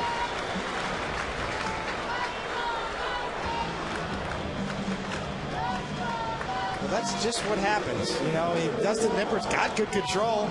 You know, you look at the line, you see 7 walks, and you see a lot of pitches that just missed. And with this Yankee lineup, that's what they do.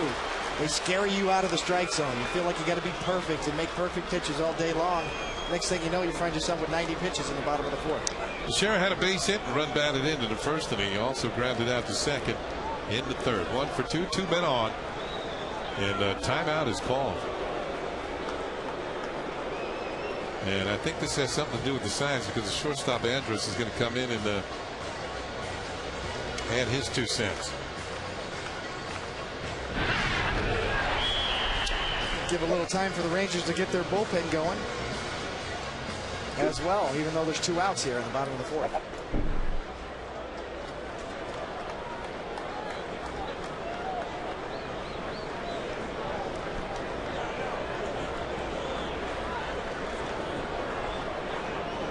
Off-speed pitch in the dirt. Ball 1 to Mark Teixeira.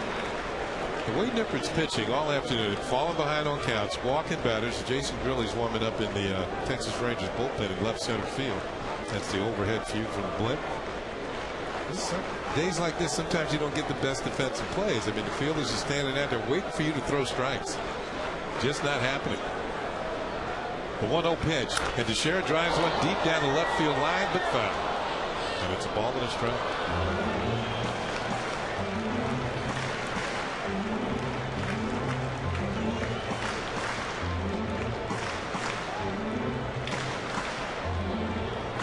Teixeira drove in his 96th run of the year in the first inning.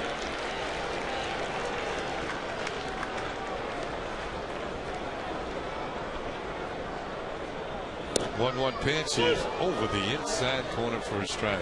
Teixeira this year been pretty good in these situations. With 2 outs, runners in scoring position, a third of the time, 333, he has come through.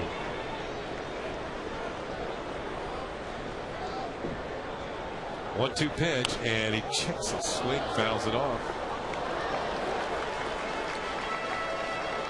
Yankees left 3 men on base in the first inning, 1 in the second, 2 in the third. They have 2 men on here in the fourth inning with a couple of outs.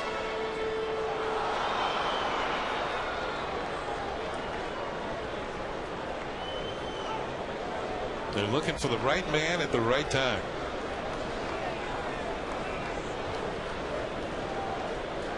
Jeter's on the move. The pitch to Teixeira is a ball, and Jeter steals third base. So Nippert sole attention was on the batter, and Derek now has 22 steals. It's one of those plays where you better be sure. Johnny Damon not picking up the read from Jeter, staying at first, and Jeter was short. So he got that little budding start. All right, now the count is 2-2. Runners on the corners. Now to go check on Damon. Yankees have stolen 3 bases today.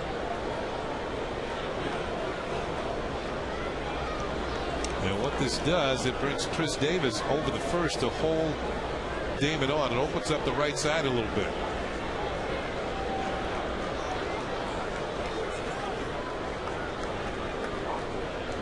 Pitch is hit hard and by Davis in the right field for a base hit. Jeter will score. Damon's on his way to third. The throw is cut off, and it's now a 3-2 ball game. So the steal of third actually opened up the hole, and Teixeira takes advantage.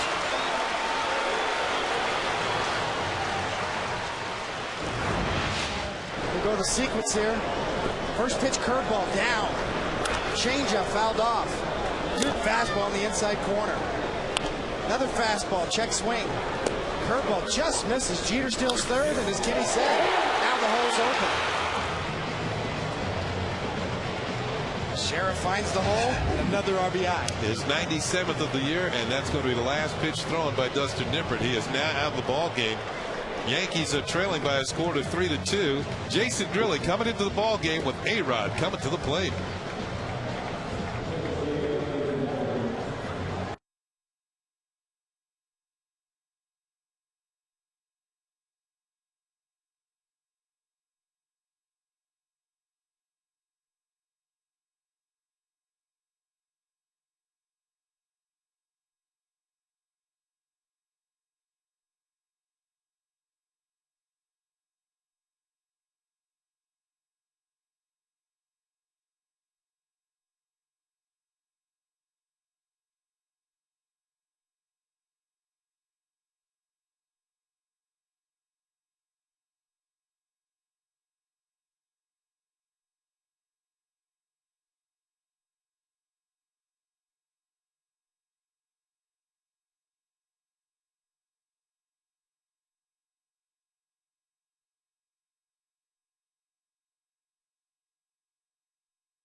skipper takes a look at next week's American League East matchups and answers all your questions as postseason play gets closer.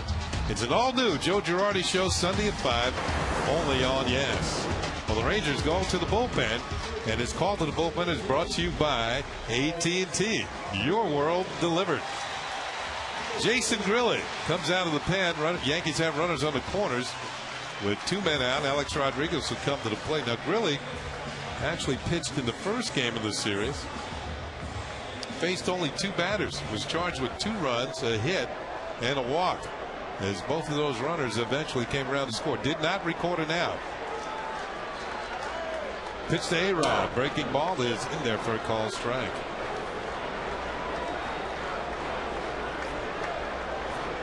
David at third. Teixeira at first. Those are the numbers on Jason Grilli. Nippert walked 7. Struck out 3 through 98 pitches in 3 2/3 innings. A-Rod is struck out and singled. Swing and a miss, and it's 0-2.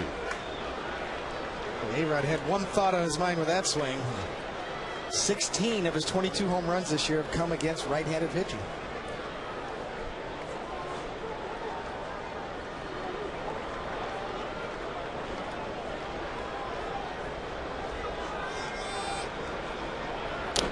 Foul back to the screen. We just got a piece of it. The count remains no balls and 2 strikes. A-Rod's had a good series. He is 4 for 8. And with the base hit last time up, he increased his hitting streak to 6 straight games.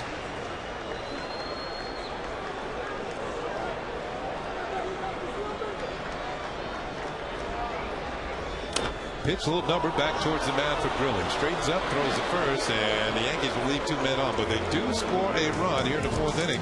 They creep a little closer to the Texas Rangers. As we go to the 5th, the Rangers have a 3-2 lead on the Yankees.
Thanks, Bob, for the update here at Yankee Stadium. Yankees trailing 3-2 on our Lexus scoreboard. It's on to the 5th inning.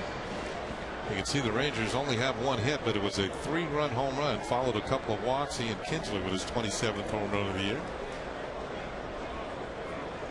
Bottom 3rd of the order, Taylor Teagarden's going to lead it off, and he takes a pitch inside for a ball. Teagarden struck out in the 3rd inning. Saw his average go down a point, hitting 193.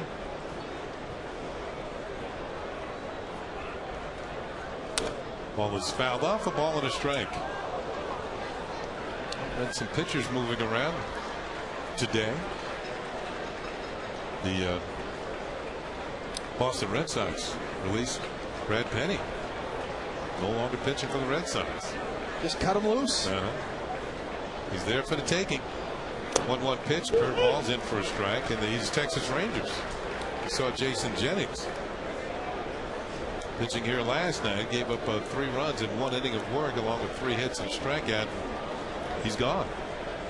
Pedro Strop called up from the minors. 1-2 pitch. Swing and a miss. Strike 3. Teagarden with his second strikeout. 9 strikeouts now for A.J. Burnett. Well, he's back on track. Sweeping slider.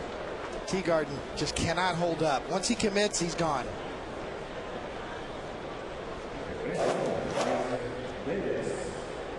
Hey, interesting with Brad Penny, the former Red Sox pitcher. Earlier in the year, there was a lot of interest in people trading for him. And the Red Sox seemingly had a glut of starting pitching with John Smoltz on the way, and Dice K was still healthy and in the rotation. Brad Penny was going to get traded. Now all of a sudden he's out there on the scrap heap for anybody to get. 1 ball and no strikes on Davis, who was a strikeout victim in the 3rd inning. There's a called strike, and it's 1-1. By the way, if you're wondering, 10 strikeouts is a season high for A.J. Burnett. He did that on June 27th at Citi Field against the Mets. It was a game that the Yankees won 5-0. Ball is fouled on the first base side. Ball and 2 strikes. His career high in strikeouts is 14. And the last time Burnett did that was on July 6th, 2005 against Milwaukee. Swing and a miss. Strike to 10 strikeouts as Chris Davis goes out for the 2nd time. Take a look at the sequence. Down and in. Good fastball. Actually took a little off of that one. There's a breaking ball going straight down, and another one going straight down. We've seen him sweep it off the plate to righties. This is the one he throws to lefties, going more downward tilt. Another swing and a miss. Andrus swinging at the first pitch. Didn't want to get 2 strikes. Hits it to second. And he is out. A 1-2-3 inning, 9-pitch inning for A.J. Burnett here in the 5th. The Yankees need some runs. They trail 3-2.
Look at that on Alexa's scoreboard. Yankees down 3-2, but you can see off all the way to the horizon. Matsui takes a pitch for a strike, leading off for the Yankees here in the 5th inning. He has walked a couple of times, but he is facing Jason Grilli, who's working in relief of Dustin Nippert.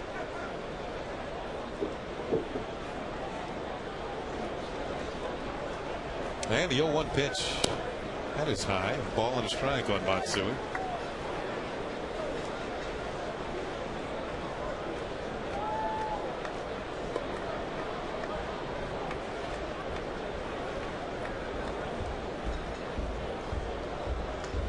Ball 2 downstairs. 2 balls and a strike. Matsui, Swisher, Cano for the Yankees here in the 5th. The Yankees needing a win this afternoon to make it 2 out of 3 in this series. It would give them 8 consecutive home series victories. High, ball 3. 3 balls and a strike. Matsui swinging the bat so much better in August. 70 at bats, hitting .314. 8 home runs, 24 RBIs so far this month. Starting today, the Yankees are 32 games over. That's a season high. Pitch is fouled off, and the count is now full of 3-2. 32 games over 500. Not too far from Yankee Stadium.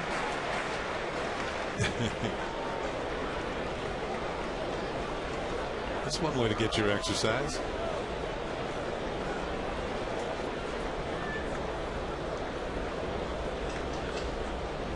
Matsui fouls another pitch back at his 3-2. I think that's just across the street beyond the bleachers in left field.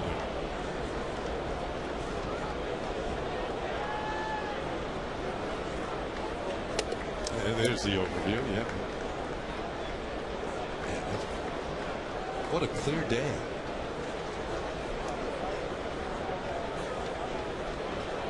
.3-2 pitch, and Matsui fouls another one off. Count holds at 3-2.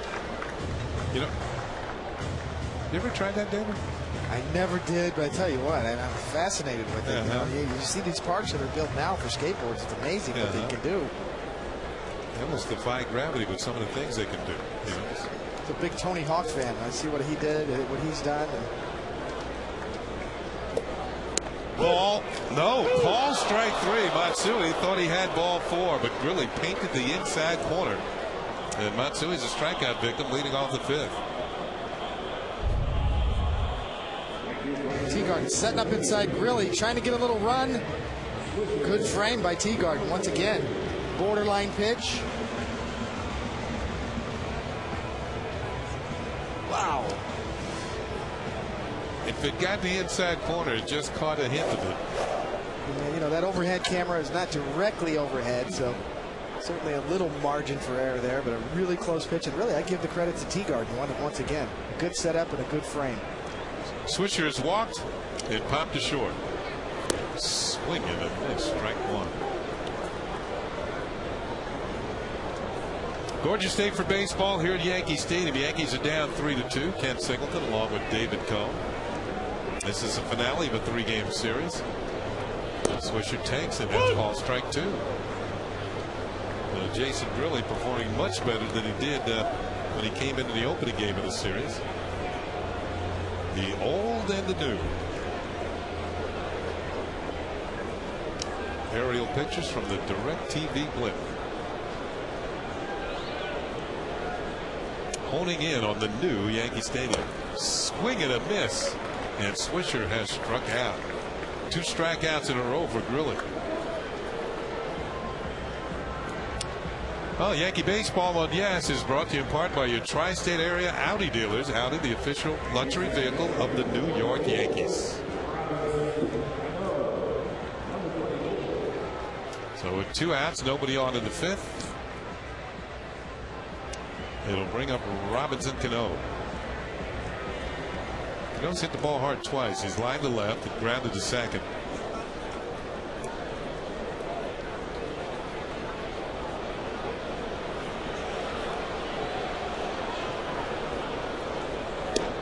And it's outside ball 1. Now, David Grilly's in a situation now where he is a pitcher of record for the Texas Rangers. He can actually pick up a win coming out of the bullpen.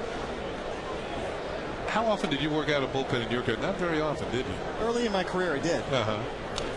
Cano fouls it back. You know, it's an interesting point. Yeah, I mean, he's certainly well aware of the situation. Nippard's obviously disappointed. You know, he got knocked out of this game. And kind of got himself out of this game with all the walks and the nibbling. And, as we said, that's what the Yankee lineup can do for you. But I think as far as relieving goes, and today's game, it's so much better if you're versatile and you can do both start or relieve. Change up, swung on and missed. It's 1-2. I think it gives you a whole new perspective. That's how I learned to pitch early in my career. We've seen it with Phil Hughes this year. How he's adapted to the bullpen. It's a whole new routine for him. Whole different feeling for him down there. It's part of the learning process. Who knows what the future holds for Phil Hughes? He may wind up back in the rotation. But right now, this has been such a great experience for him. And I think it's a good learning experience for any young pitcher to go through.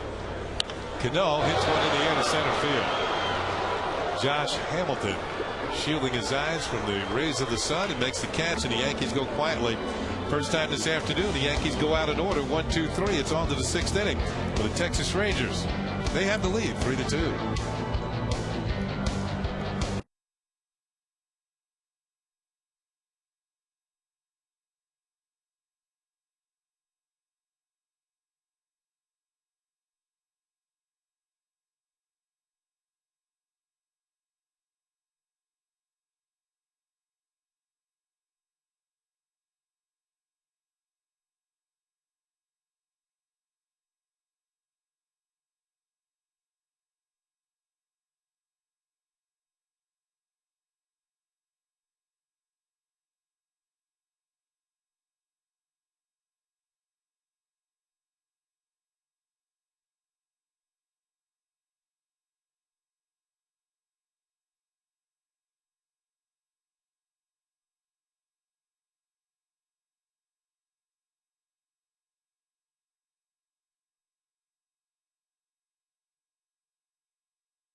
Cup coffee system from the same people who bring us our office supplies. WB Mason, who but?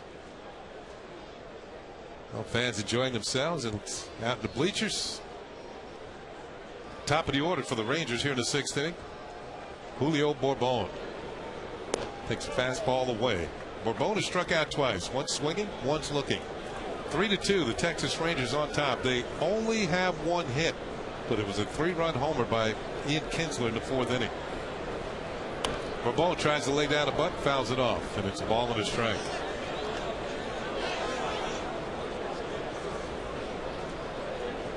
David, you were talking about last inning about Phil Hughes going out to the bullpen and how that could probably help him even if he comes back to rotation.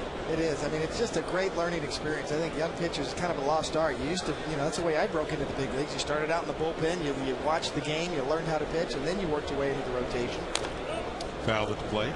And sometimes it's tough to ask a young kid that's 22, 21 years old to come right from the minor leagues into the rotation, into the big leagues, and expect him to have success. I think whatever happens with Phil Hughes, he's been so dominating in this role in the 8th inning that maybe this is his future. But even if he winds up back in the rotation next year or down the road, he'll be so much better off for having had this experience in relief. He's got a whole different demeanor on the mound, so aggressive. You don't have time to think as a reliever. You come in and you let your natural ability take over. Sometimes young pitchers, when they're starting, they let their mind wander, or maybe they think it's too tough. We saw it with Nipper tonight, kind of nibbling off the plate, thinking you have to be perfect. Inside, Bourbon jumps out of the way 2-2. How about the factor of the anticipation of the start? Can that affect young guys? Absolutely. That's the human element that is so hard to quantify. Some guys are just made up differently, and some guys handle it better than others. But I think the learning experience of being able to bounce back and forth, and of course in today's game, with the Jabba Chamberlain situation, if you're going to protect his innings, then you're going to need more guys in that bullpen that can do more things, more versatility. I think that's why they traded for Chad Kodan, because he can start or relieve. So today's game, when you've got young starters on your staff, the more versatility you have in your bullpen, the better off you're going to be going forward. Pitch is on the way, and Bourbon fouls it off. So they have the Yankees now have Godin. They also have Alfredo Aceves. Mitre can probably, even though he's not known as a reliever, he can do both. You know, the versatility is going to be the key, especially in the age of protecting young pitchers' arms and limiting their innings. Sort of a pseudo six-man rotation. Swing and a miss, and for the third time, Bourbon has struck out. That is 11 strikeouts now for A.J. Burnett. Well, once again, going to the breaking ball straight down, almost trying to backdoor it a little bit. Once Bourbon commits, you can see you can't stop your swing. Once you start your swing, at that point, you're dead. There's no giving up. Season high 11 strikeouts for A.J. Burnett. Michael Young, and he takes a pitch inside, straightens him up a bit, and it's ball one.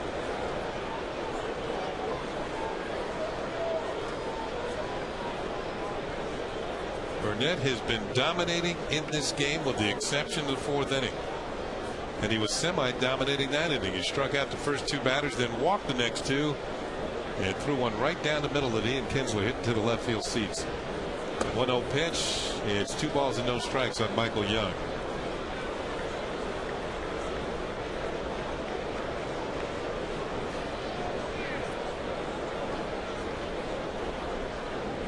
A.J. Burnett, 60% fastballs, 54 fastballs out of 91 pitches.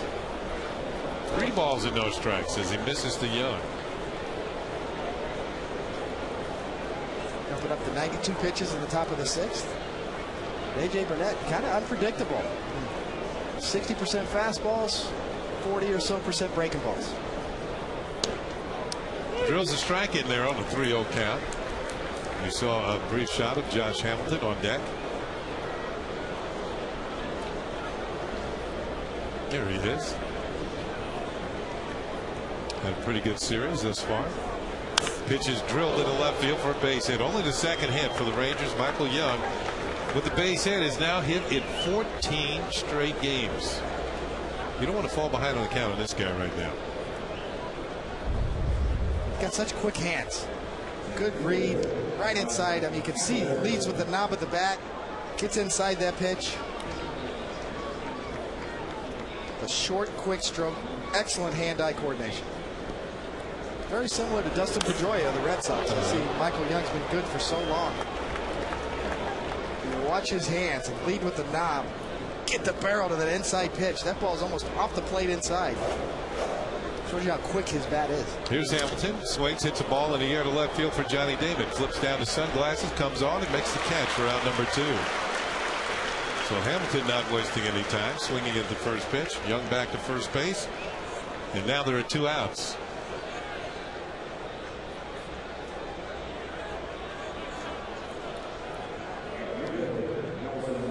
If AJ can get Cruz or get out of this inning, it would be the 19th time in his last 22 starts he's gone at least 6 innings. Cruz has walked and scored and struck out. Curveball is down low for ball 1.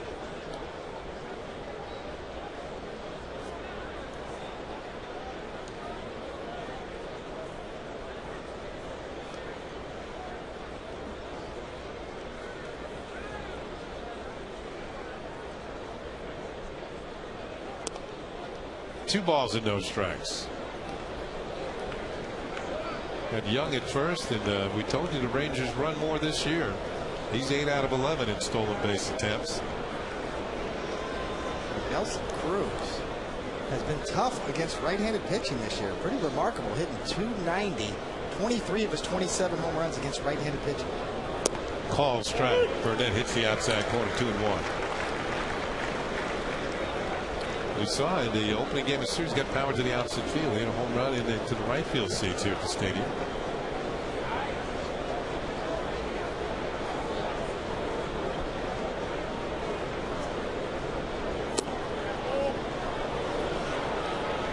Burnett and Molina thought that might have had corner, but it's ball 3.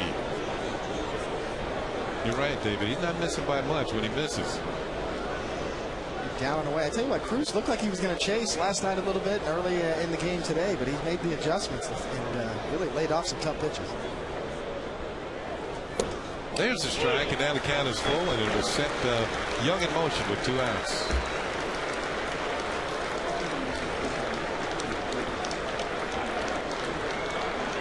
A bird's eye view of Yankee Stadium here in the 6th inning.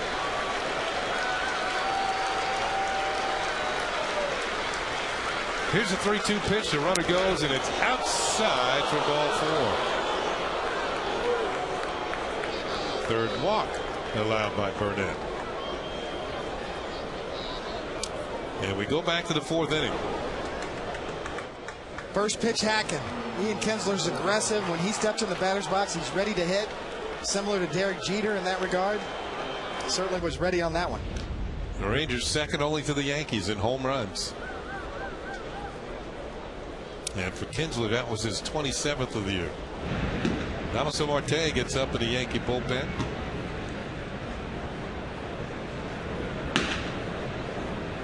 Bullpen coach Mike Harkey just to his left, supervising.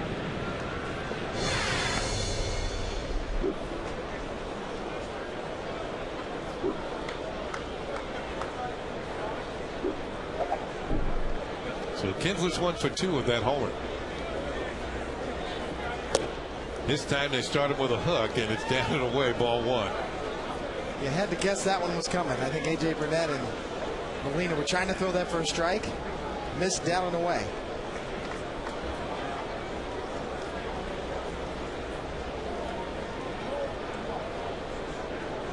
Another hook, and that one's in there for a strike. A ball and a strike to Ian Kinsler. Combination of being able to throw your breaking ball for strikes when you need to early in the count, and then expanding and throwing the one just off the plate that has been successful for Burnett today. Another hook. That's in there for a strike. 3 in a row. 3 in a row. Stay with it, David. Might try to go down and away, but you see this is more of a front door breaking ball. You see Kinsler almost give up on it. Looks like it's going to be inside with a fastball, and it breaks over the inner half. Might try to cross him up and go fastball in. Tried to check his swing. No, he didn't. He went around too far and has struck out. And the throw to first to complete the putout. So Kinsler has struck out. 12 strikeouts now for A.J. Burnett. And the Rangers will leave 2 men on here in the 6th inning. It's on to the bottom of the 6th. A.J. Burnett, a season high 12 strikeouts. But the Yankees trail 3-2.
Bottom of the 6th inning, Melky Cabrera is going to lead it off. Melky has been on base twice with a single and a walk. And he takes a pitch for a strike from Jason Grilly, working in relief of Dustin Nippert. There's a look at the mighty Hudson River as he head back south.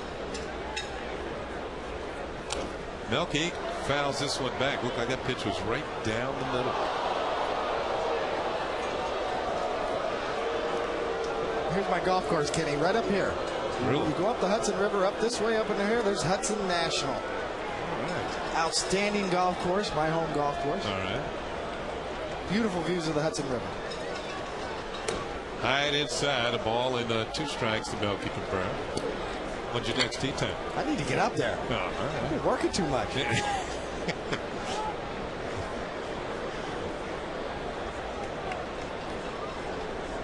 The 1-2 pitch, and Melky's spoiled. You working tomorrow? No, I'm not. Not officially. I'll be working something. I don't know what. So Grilly, who thus far has faced 4 Yankees and retired all 4, has allowed a run in 3 of his last 4 outings, including in the opening game of the series when he allowed a couple.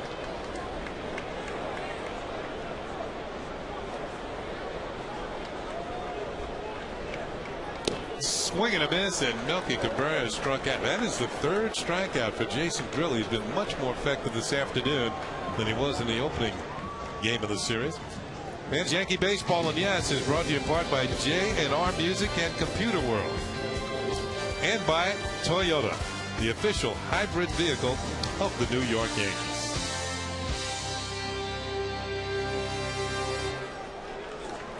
Three strikeouts now for Grilly. And George Washington, well, traffic's picking up. Here's Molina. And he swings at the first pitch and fouls it just below us for strike 1. Molina today is 0 for 2. He's fly to center, grounded into a double play. Phil Koch, the left-hander, is heating up in the Yankee bullpen.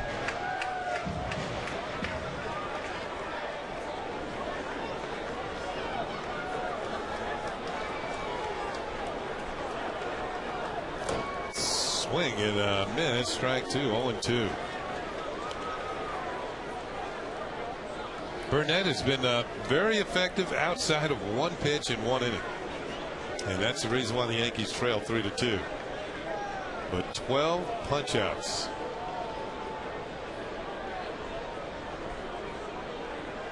Molina hits a high fly ball to right field. Nelson Cruz just in front of the warning track makes the catch for out number 2. Time for another look at Toyota's text poll this afternoon. Once again, the question: which of these players, hampered by injury or a slow start, is contributing most to their team's playoff runs now? And your choices were Vladimir Guerrero, Josh Hamilton, Maglio Ordonez, or David Ortiz. And Ortiz is the winner, Guerrero second, Hamilton third, and Maglio Ordonez a distant 4th.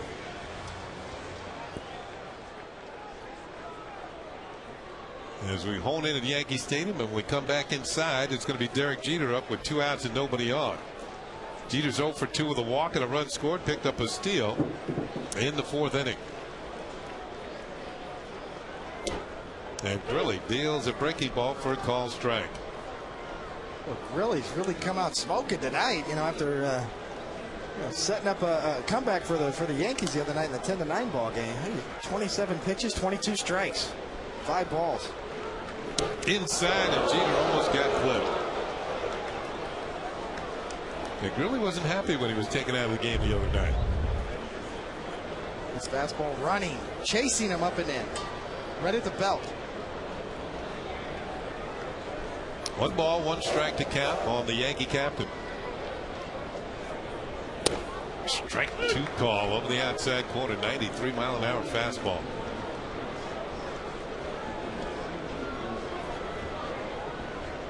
C.J. Wilson, a lefty, warming up in the Rangers pen. 1-2 pitch on the ground, the right side for Davis, who bobbles the ball. Recovers, flips to Grilly, and what a play. A recovery by Chris Davis to get the final out of the inning. It looked like that was an error in the making, but watch the backhand flip as Davis recovers. Grilly covering the bag. Hey, you work on that on the basketball court.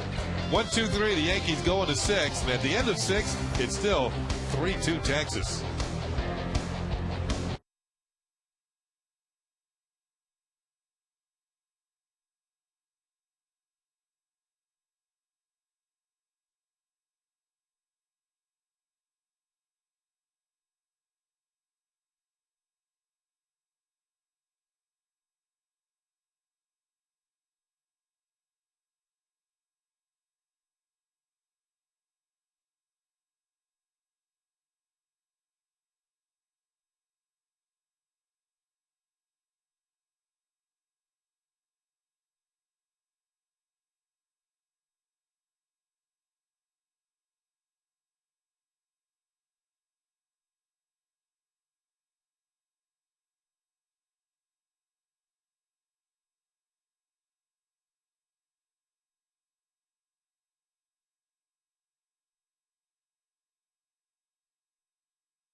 Inning-ending play against Derek Jeter. Well, you called it, Kenny. Little Magic Johnson, no look pass. Grilly likes it. Backhand flip. Goes where it's supposed to go. Grilly's where he's supposed to be. Not an easy play. Made it tougher than it had to be, obviously, with the boot initially, but Grilly's pumped, and he threw well today. New pitcher in the ballgame for the Yankees. A.J. Burnett's afternoon is over. Phil Koch, 59th appearance out of the pen. Got 2 left-handed hitters scheduled for the Rangers, including the leadoff hitter, David Murphy. Murphy has struck out and fly to center. And the first pitch from Phil Koch is low for ball 1. So A.J. Burnett with a season high 12 strikeouts. But he will depart on the short end of a 3-2 score. Ball is hit down the right field line, and it is a fair ball. Ball hops into the seats, and it's going to be a leadoff double for David Murphy. Murphy with his 16th double of the year. Well, Murphy's a good fastball hitter after a first pitch slider. This pitch is belt high, inner third at best. And Murphy's shown us he's got a quick bat. He can hit dead red. Keeps it right on the line. Barely on the line. The ball kicked up some chalk before kicking up into the seats. See how the Rangers play it from here. Taylor Teagarden, the catcher, is up, and he has struck out twice facing Burnett. Now facing the left-hander Koch. See if Ron Washington has him bunting. The Yankees are in on the corners. Squares the bunt, pitches high and away, breaks off the glove of Molina, but no advance by Murphy. He thought better of it.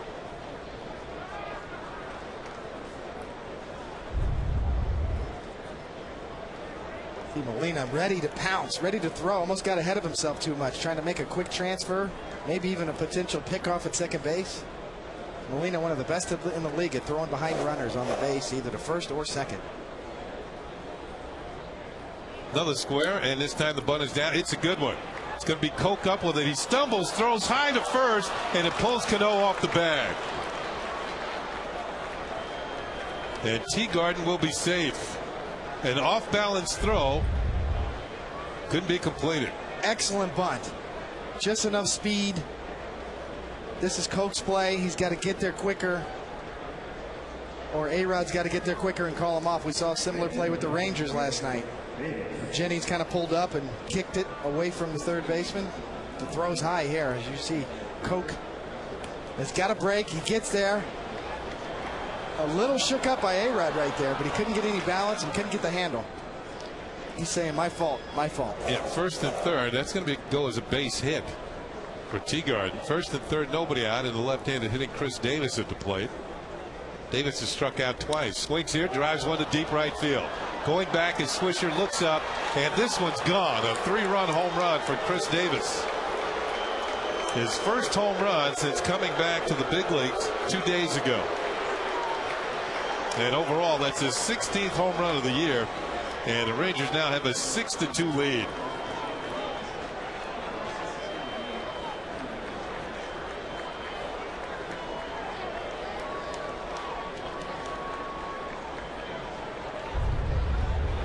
Phil Koch with a breaking ball right there. First pitch, slider, down, inner half. Left-handed hitters, as you know, Kenny, just drop the helmet and that ball will go out in this ballpark. Here's Andrus, and he'll take a pitch for a call, make that ball one. So Davis, who had been sent to the minor leagues for lack of contact and a lot of strikeouts early in the year, still maintains his ability to hit home runs as he hits his 16th. 2 balls and no strikes. So Phil Koch has not provided much relief here. A double, a bunt single, and a 3-run homer.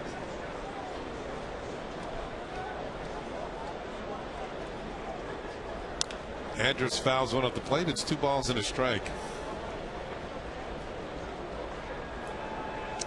It's interesting because when Davis came back from the minor leagues and they asked Ron Washington what was going to be his role, he said he's our first baseman. Davis is a good fielder.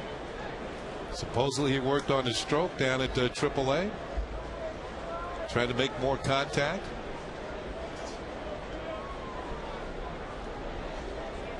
That pitch is low, ball 3, and once again, David, it was a pitch that was down, and that's his wheelhouse right there. It is the first pitch breaking ball that stayed on the inner half and down. You can almost see he was almost out in front of it. Davis was, but those, you know, seeing as we said, those left-handed batters, that's the shortest path to the ball, is that down and end zone. Count is 2-2 on Andrus. Hits a bouncing ball slowly to the right side for Cano, who will throw out the shortstop for round number 1. Third time today that Andrus is grounded out. Ken Singleton, David Cone here. Final game of a 3-game series between the Texas Rangers and the New York Yankees.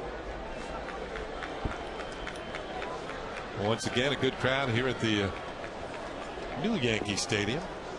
Lineup turns over now for Bobone. Bobone, on the way, he's been perfect. He has struck out 3 times. Swings and misses strike 1 from Koch.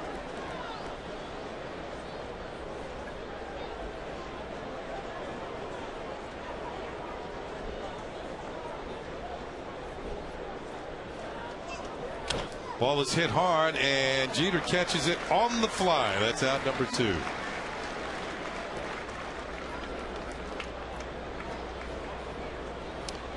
Two outs, nobody on. It'll bring up Michael Young. And it's also going to bring Joe Girardi to the mound, as the Yankees are going to bring in a new pitcher. So Phil Koch faced 5 batters, gave up a double, a single, a home run, and then got 2 outs. And he is hearing it from the crowd as the Yankees now trail 6-2. We'll be back with the rest of the top of the 7th in just a moment.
by Radio Shack, and by IOTV. IOTV offers you incredible HD picture and sound. HD is free with IOTV.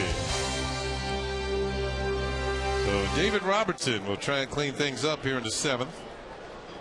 2 outs, nobody on. He will draw Michael Young, who had a base hit last inning to run his hitting streak to 14 straight. Here's Robertson on the year. The impressive number for me, David, is the 53 strikeouts in 36 and a third innings.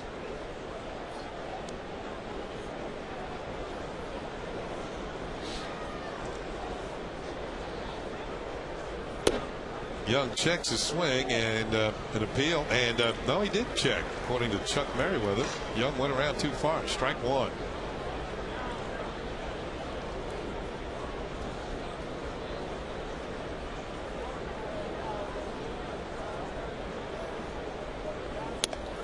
Over the outside corner, Robertson comes out of the bullpen throwing strikes.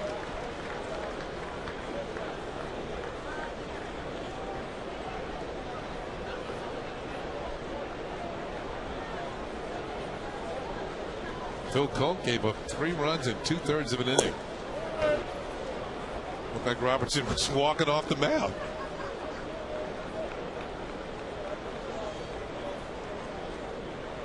The Yankee pitching staff leads the league in striking out batters.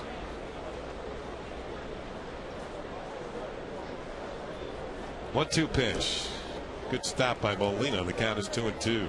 Conversely, the Rangers lead the league in striking out offensively. So we thought we'd see some strikeouts in here, but the Rangers now find themselves up 6-2 in about 2 minutes of Phil Coke's work after A.J. Burnett's 12 strikeouts and 1 mistake. Had a 3-2 game turn into a 6-2 game, and on the strength of a couple of 3-run homers. Pitch is hit in the air to right field down the line, and it's Swisher who makes the catch for the final out. But the Rangers come up with 3 runs here in the top of the 7th. It's on to the bottom half of the 7th inning, first to 7th inning stretch, and God bless America.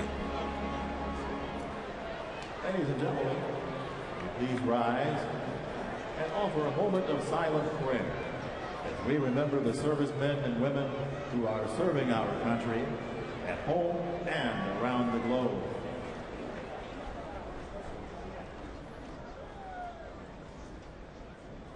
Thank you.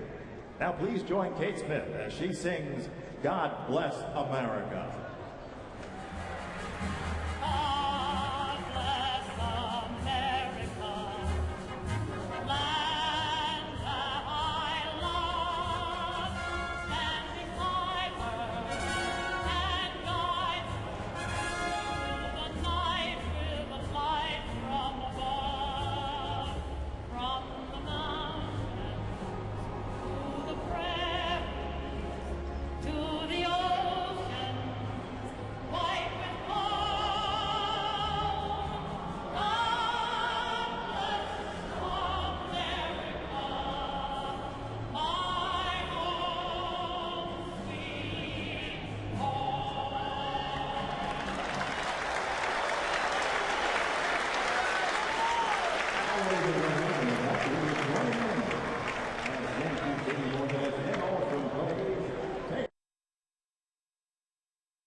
A pitching change. They're going to go to a left-hander. C.J. Wilson will come in. Rangers now with a 4-run lead on the Yankees.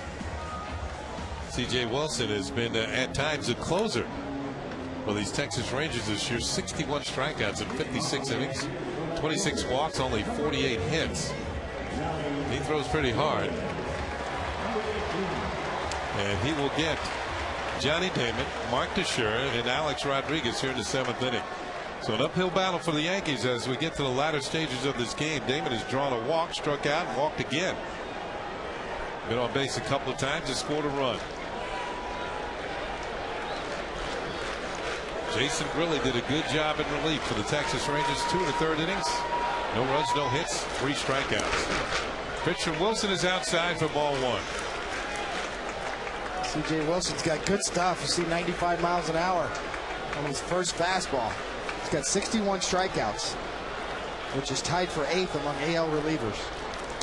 That one hits the corner, 1-1 on Damon. Wilson, I mentioned he'd been closing at times. He had 14 staves so far this year for Texas. That is second to Frank Francisco's 18. Damon lines one towards center field. It's going to be in there for a base hit.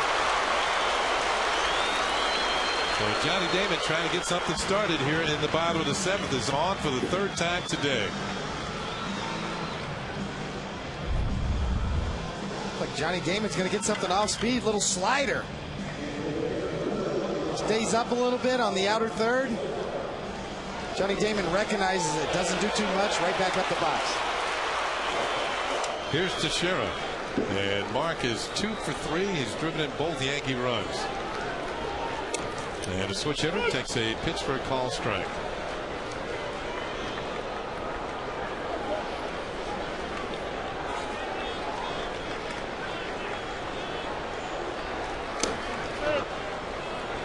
One and one.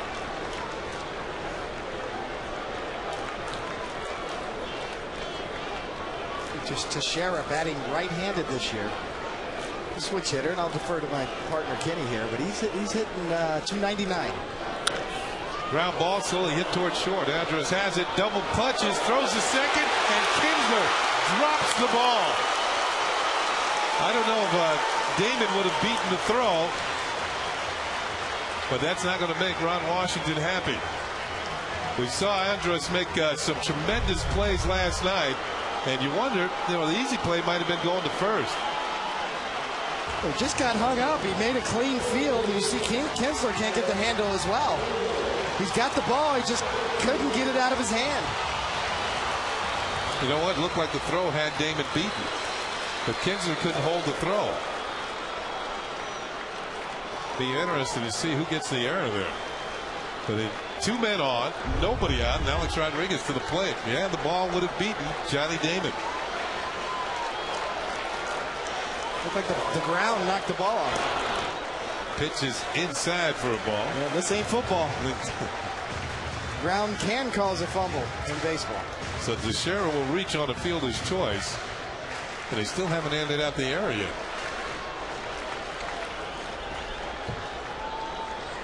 Who do you think? Was the throw too low? Well, I think you got it right on, Kenny. I mean, the throw beat him, and it was dropped. Even though Andrus double clutched and maybe hung Kinsler up a little bit, the ball was in his glove and before Damon got there. So you're saying it's an E4? Yeah, I'm with you on that. I think I agree. That's an E4.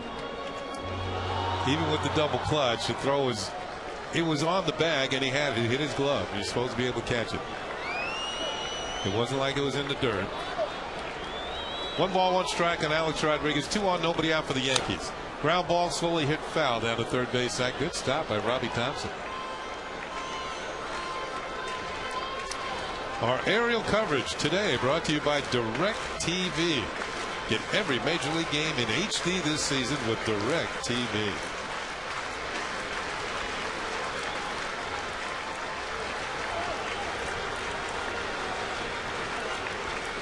That's how I scout future games. A-Rod has never had a hit against Wilson. He's 0 for 8. And that fastball had something on it, but it was high. 2-2. 350 since June 15th in the seventh inning or later for Alex Rodriguez. They still haven't put an error up there. Was it just go as a fielder's choice?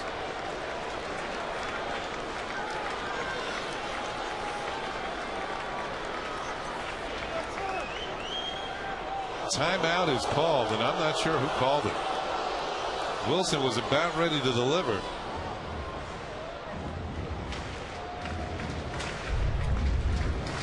And it must have been Teagard who called for it. Yep, it was Teagard in the game, pointing to the catcher. Not me.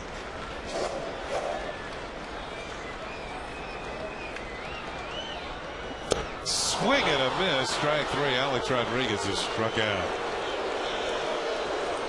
Alex now 1 for 4. See how C.J. Wilson goes after A-Rod. Up and in, pushes him off. Right back in there, fouled off. Right back in there again. Up and in. Now we go to the slider. Well set up pitch. He stayed in the whole at bat. Finally breaks out the slider, breaking down and in, and A-Rod swings right over. Well, when men are on base and you come up, you really find out how they want to get you out. There's a pitch for a call strike to Matsui, who thought it was a little outside. And you can see he was keeping everything in on Alex Rodriguez. And from a hitter standpoint, if the pitcher's trying to do that time and time again, you got to hit one of them. Just to let him know, even if you pull it foul, but you got to hit it hard. Get him out of there. Call strike two. Wilson starting to bear down here. 0-2 on Matsui. Matsui has walked twice and struck out. He does have closer stuff. Mid-90s, 94, 95. That slider he struck out A-Rod was 87 miles an hour. Power, left-handed arm.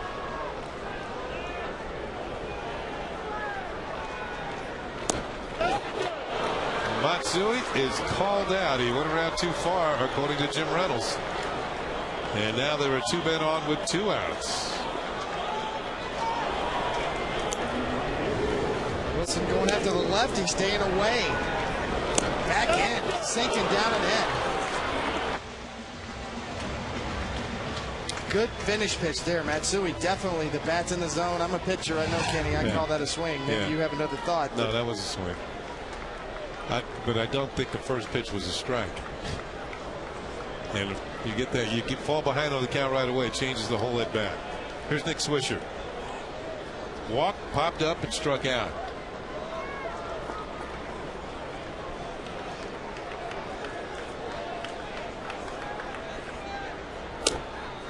Pitch is a call strike to Swisher.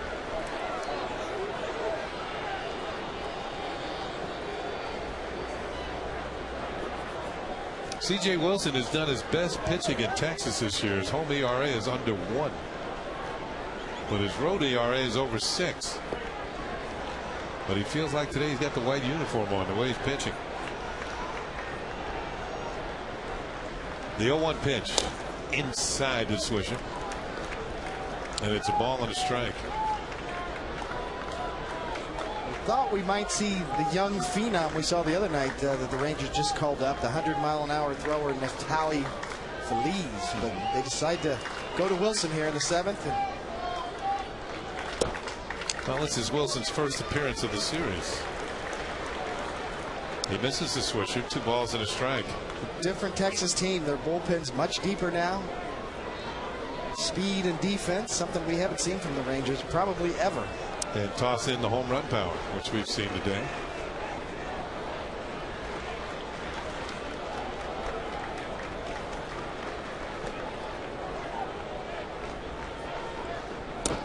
Call strike 2. 2-2 on Swisher. Wilson continues to pound the right-handed hitters in.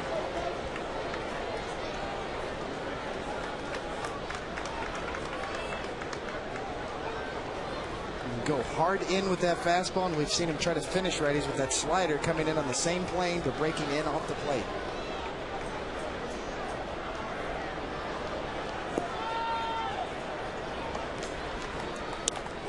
Call strike 3, the same pitch.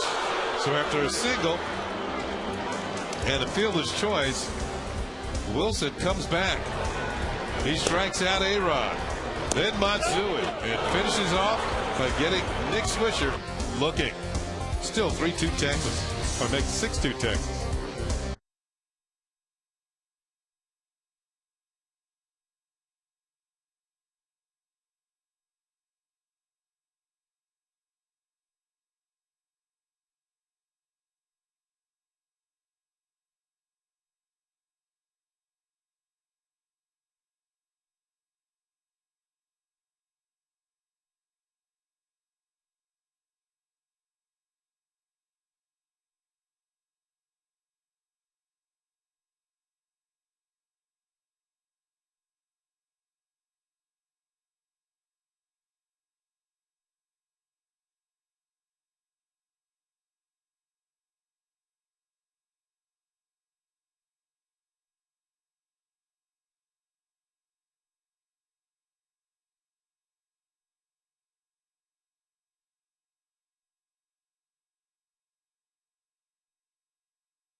Texas Road 58772. Your choices today: A.J. Burnett, Ian Kinsler, Chris Davis, and Jason Grimsley. Make that Jason Grilly. Boy, I had a flashback. The Yankee days have gone by. Here's Davis.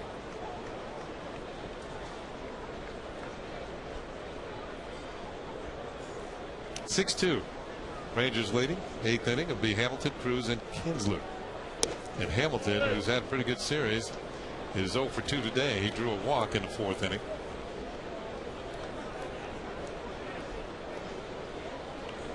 And he also scored. He was on base when Kinsler hit the 3-run homer.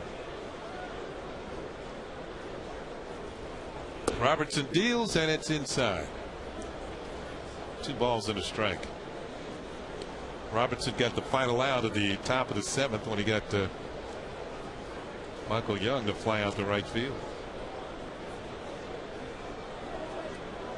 The Rangers on the strength of 2 3-run home runs, one by Kinsler and one by Davis, lead the Yankees 6-2.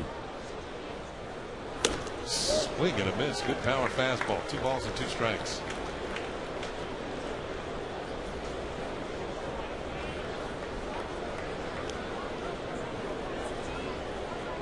Robertson had a quick ascent through the Yankee system, striking out batters every stop.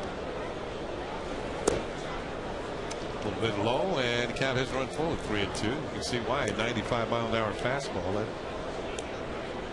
usually creates some swings and misses. Seen his velocity creep up with the more regular work that he's gotten since he's kind of solidified himself in that bullpen. 3-2 pitch, foul back. Do it again.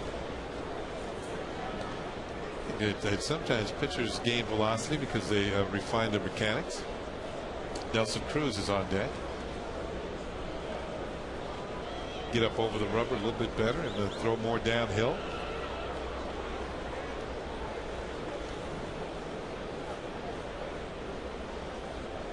Hamilton spoils another one. Count holds at 3-2.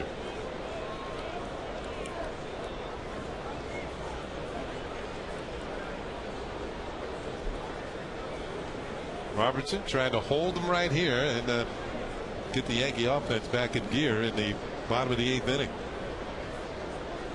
The Yankees going to need some late inning magic. Swing and a miss. Strike 3. Robertson gets it. We know fans take their Yankees seriously, and now you'll never have to miss a game again with live Yes Network games on your PC and laptops. If you're an Optimum Online and IOTV customer who watches Yes, go to YesNetwork.com to get more information and sign up for your subscription today. Here's Cruz. Swings and big cut. Nothing doing. So Cruz has got a no contact afternoon. A strikeout, a couple of walks, and a run scored.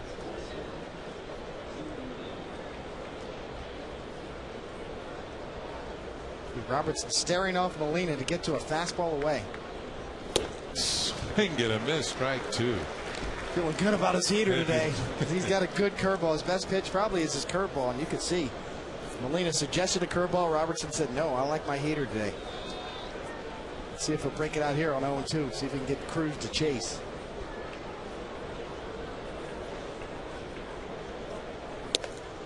There's a ball at 2 strikes. Now Robertson, we talked about his ability to strike hitters out. In his last 18 appearances out of the bullpen, in 17 of them, he's had at least 1 strikeout.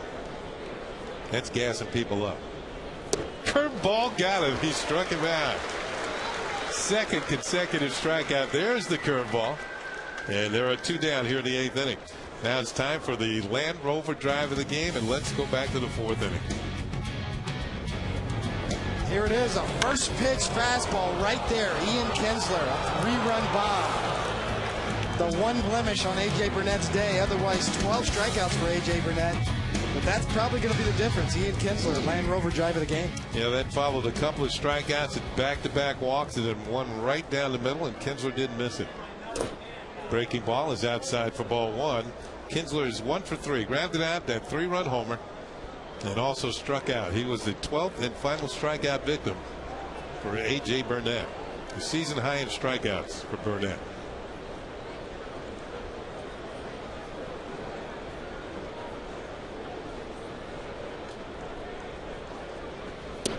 That curve drops in there for a strike.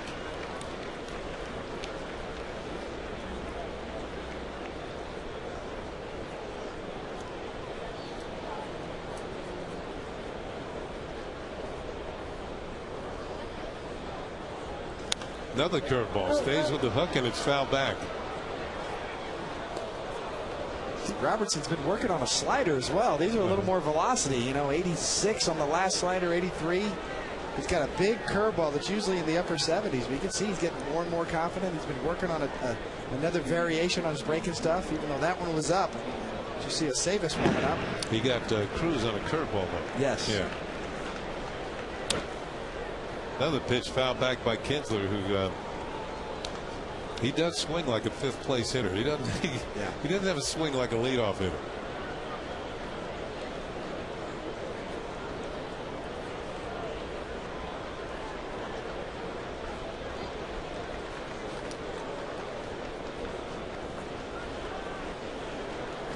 This ball was drilled to left field and hit well. Damon back to the wall, and Kinsler has hit his 2nd home run of the ball game. And it's now 7-2 Texas. And with that homer, he takes the lead away from Nelson Cruz, and now leads the Texas Rangers in home runs. That's his 28th of the year. Maybe one too many curveballs. You see Molina setting up away, and it's right there. Sits up on the inner half. You can see Kinsler's eyes light up. He recognizes weights, hammers it. Now 28 home runs, and he's driven in 4 runs this afternoon. Here's Murphy, and there's a pitch for a strike. Location is going to be thigh high, inner half. You see Kinsler go down and get it and just launch it. Can you see those hips open up quickly? Ball and a strike to Murphy. Watch that front hip. He sees, plants the foot, leans back a bit, and finally, after he makes contact, there's your weight shift. You're taught to hit through the baseball, not just go to make contact. Hit right on through it. Follow through.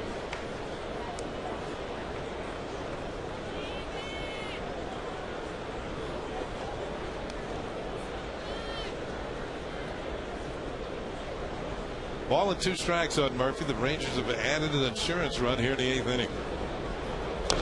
Bouncing ball foul. Ian Kinsler, by the way, only had 2 multi-home run games coming into this season.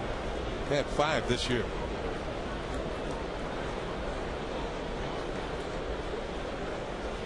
That'll get you right out of the leadoff spot and right into the 5th hole or the 4th or the 6th.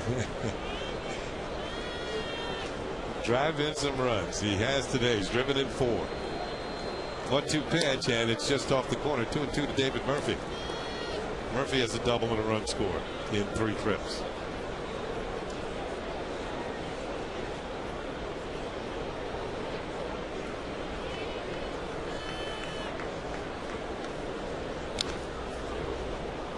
Foul back to the screen.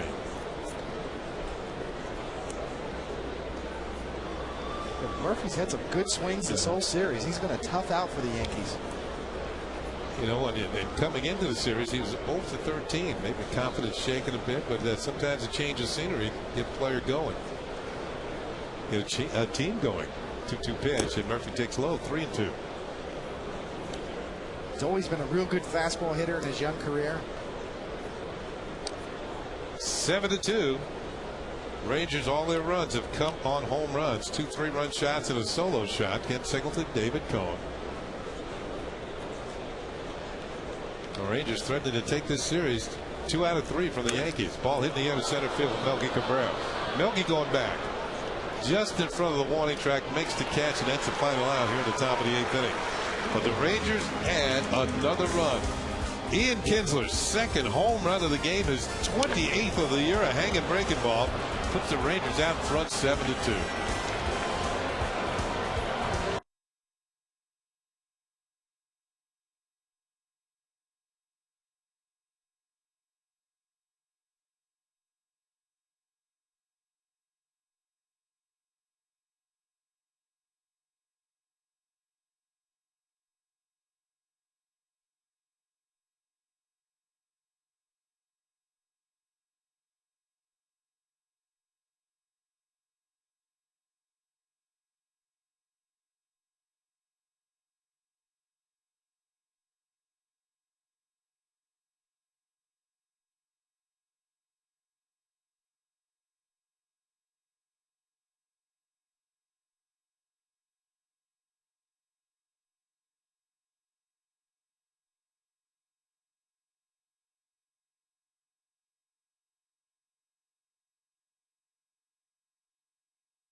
Getting late for the Yankees. They trail by 5 as Robinson Cano leads it off in the bottom of the 8th inning.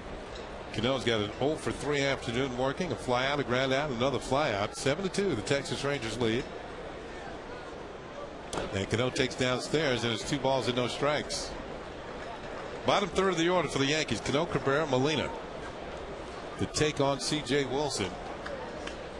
Wilson had an impressive 7th, striking out the side.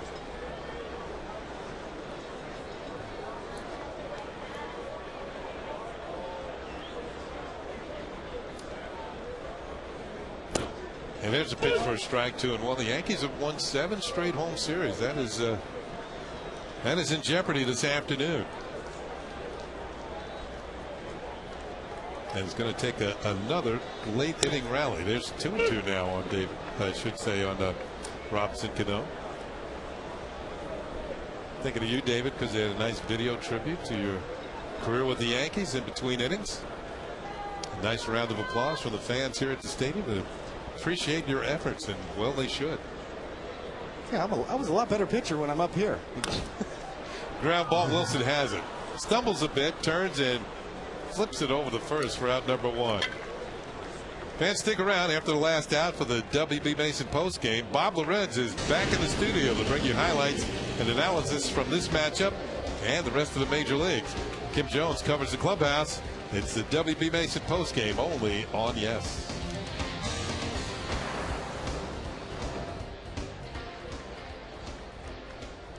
This series would be a huge lift for Texas if they can hold on here with a 5-run lead. Well, before they came to New York, they were in at Tropicana Field. They dropped 2 out of 3 to the Rays. Rays also in the wild card race. Melky's 1 for 2 with a walk, and it's a ball and a strike on the Yankee center fielder.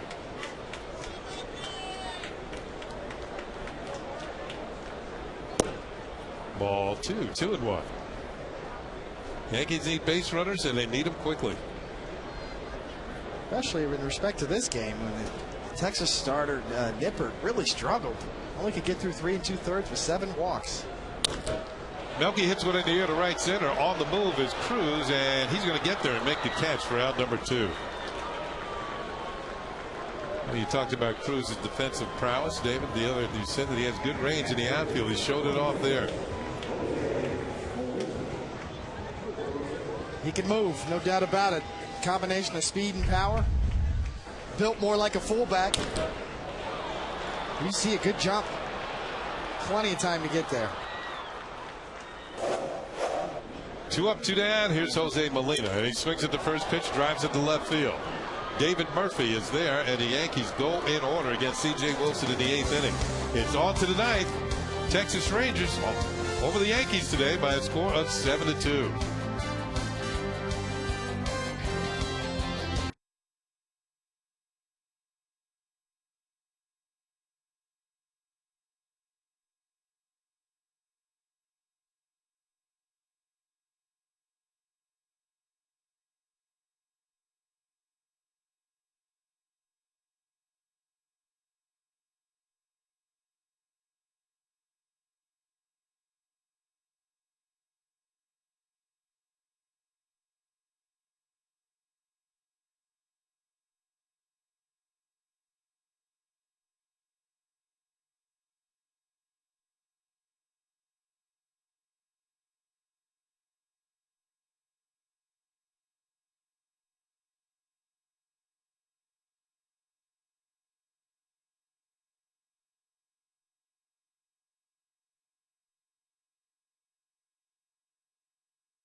"15 minutes could save you 15% on car insurance."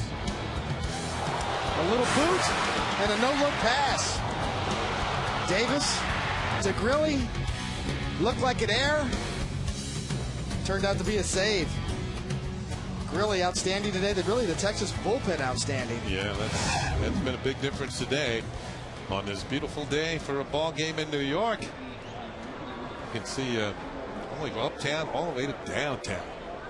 7-2 the Texas Rangers lead. So on to the 9th inning. Alfredo Aceves will come on for the Yankees to work the top of the 9th.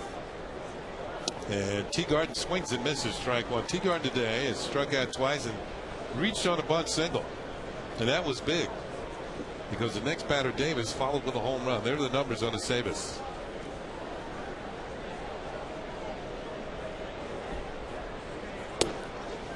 check swing, but that's in there for a strike. I was talking to Alfredo the other day in the Yankee dugout, and he was saying that his brother right now is involved in the playoffs in Mexico. It's north against the south. His brother's playing for Saltillo against Cancun. His brother's a catcher for the Saltillo team, and they were ahead 2 games to none in the best of 7, and that's it. The season's over after this. So his brother has a chance to be his team has to be a chance to win the Mexican League Championship. Since his brother's got good power. Now remember, another brother of his father, I should say, was a first baseman years ago. And that pitch is outside. 2-2 count on Teagarden. His father played with Jack Pierce, who had a lot of success in the Mexican League, a lot of home runs. He and his father are on the same team. Swing and a miss, and Teagarden's out of there. But Jack Pierce played briefly, I believe, for the Detroit Tigers. I remember him, big left-handed hitter, had some power. But that goes back a few years. So Saban strikes out Teagarden, the first man he faces, to bring up Chris Davis, one of the hitting heroes for the Rangers. Despite the fact that Davis struck out twice his first 2 times up against A.J. Burnett, he hit a 3-run home run off Phil Koch in the 7th inning, and that really blew the game open. There's a pitch for a called strike.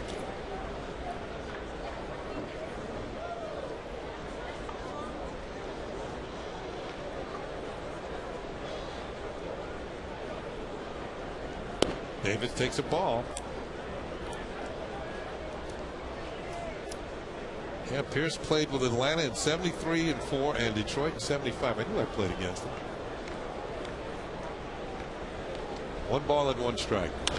Breaking balls hit high in the air to fairly deep left center field. Melky Cabrera on the run, still running near the wall, reaches out and makes the catch. Nice running catch by Melky Cabrera, who was playing in right center field. That ball had a lot of airtime. It was hit pretty well, and Melky runs it down for out number 2. Right out to Death Valley, just left of the 399 sign, the one spot of reprieve for long fly balls in Yankee Stadium. And you see the swing of Davis. An upswing, and he's got plenty of power, this guy. You see Melky's concentration, hauls it in. 2 up and 2 down, and here's Andres. Elvis Andres, the shortstop, has grounded out 3 times.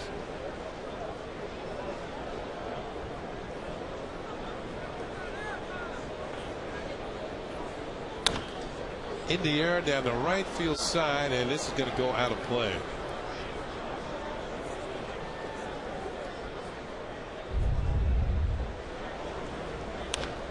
Made that sound. He hit it well, and Melky's got a run. Covered a lot of ground. Still had some room.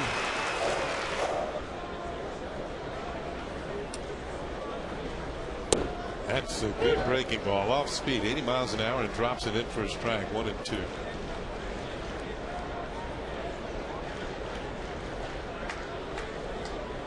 Davis is ready quickly. Here comes the pitch, and it's fouled back. Now, a few years back, when Davis first came to the Yankees, he made his start in Anaheim, and his family actually came up from Mexico to see him pitch, and he won that game. 1-2 pitch hit on the ground to third base. Rodriguez across the diamond, and it's a 1-2-3 inning for Alfredo Aceves and the Yankees here in the top of the 9th. But it's down to the Yankees' last stand. They're down by 5 as we head to the bottom of the 9th inning.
right there. And follows up with a solo shot on a breaking ball off of David Robertson for a 2-home run game. Ian Kinsler, Chevy player of the game. Yeah, when you said it has to be, I had a flashback to Harry Carey's home run call. It might be, it could be, it is. Because Harry was much more dramatic. Saturday, the Yankees take on the White Sox here in the Bronx. Our complete coverage starts at noon with batting practice today, presented by Audi. And the pregame, then Michael Kay and Al Leiter have all the action here at the stadium. White Sox Yankees starting Saturday at noon only on Yes. The Yankees might have some revenge on their minds. They lost 3 out of 4 to the White Sox in Chicago. Here's Frank Francisco. He is the closer for the Texas Rangers. 41 strikeouts in 36 innings, 9 walks, 31 hits. He was in there in the opening game when the Yankees were rallying. They scored a couple runs off him and 3 hits in 1 inning. Barely escaped with the save and a big win in the opening game. Jeter takes the first pitch down low for a ball. Derek is hitless today. He's 0 for 3 with a walk and a run scored and a stolen base. Jeter, Damon, and Teixeira, top of the order for the Yankees here in the bottom of the 9th inning, down by 5. Ball, no, that's the strike. Hits the corner, 1-1.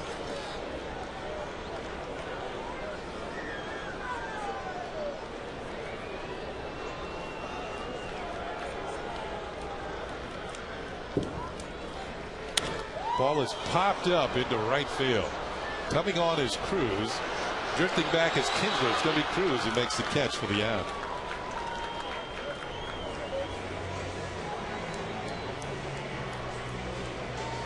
Getting their communications straightened out. You'll just stick around after the last out for the WB Mason postgame. Bob Lorenz is back in the studio to bring you the highlights and analysis from this matchup and the rest of the major leagues. Plus, Kim Jones covers the clubhouse. It's the WB Mason postgame only on Yes. Here is Johnny Damon, who is 1 for 2 with a couple of walks, been on base 3 times. And he also struck out. Takes a pitch in there for a call strike from Francisco. David, you're right. The Texas bullpen very solid today, starting with Grilly. Wilson followed him, struck out 3 in 2 innings, didn't give up a run. Grilly went 2 1/3 with 3 strikeouts, didn't give up a run. And now it's on to Francisco. Very uncharacteristic for the Yankees. They knocked out the starter, and they've had 12 base runners today and only 2 runs. Certainly had their opportunities. 2 for 12 today with runners in scoring position and 10 runners left on base. Damon spoils one, fouls it off to the left, and the count is 0-2.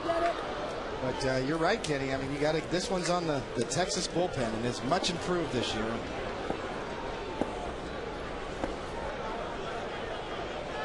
Shadows starting to affect the hitters. Damon, slow roll to the short. Andrews charging, tries the bare hand and bobbles it, then kicks it.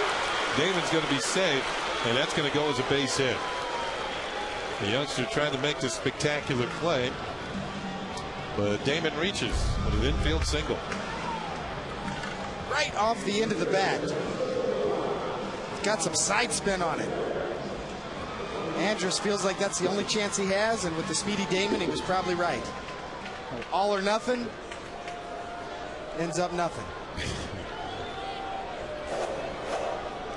Here's Teixeira, who's driven in both Yankee runs. And he'll take a pitch for a call strike. Teixeira single into first to drive in a run, single into fourth to drive in a run.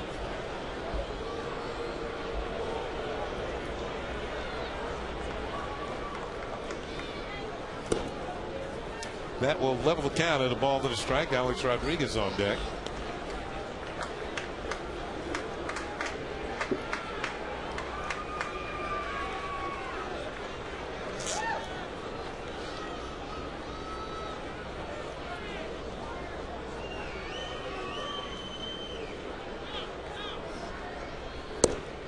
Two balls and a strike. Now the Yankees have not dropped the series at home. You have to go all the way back June 16th through the 18th. And yes, it was the Washington Nationals here at the Yankee Stadium. And some of the young pitchers came through in that series. They took 2 out of 3 from the Yankees.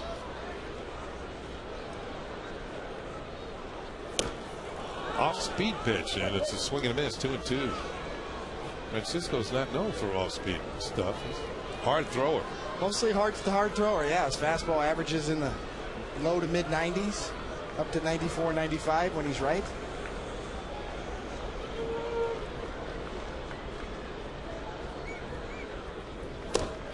Strike 3 call. Teixeira is caught looking, and the Yankees are down to their last out.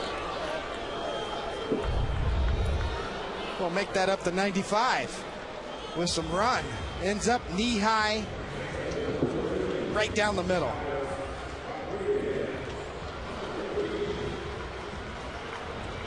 Teixeira does not take the bat off his shoulder. That'll bring up Rodriguez.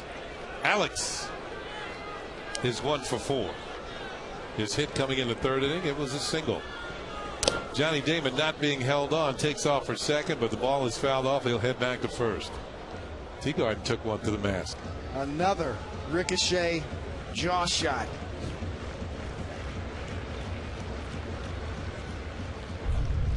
Gonna have a hard time eating the spread after the game after this shot. Might have to go with the protein shake with a straw.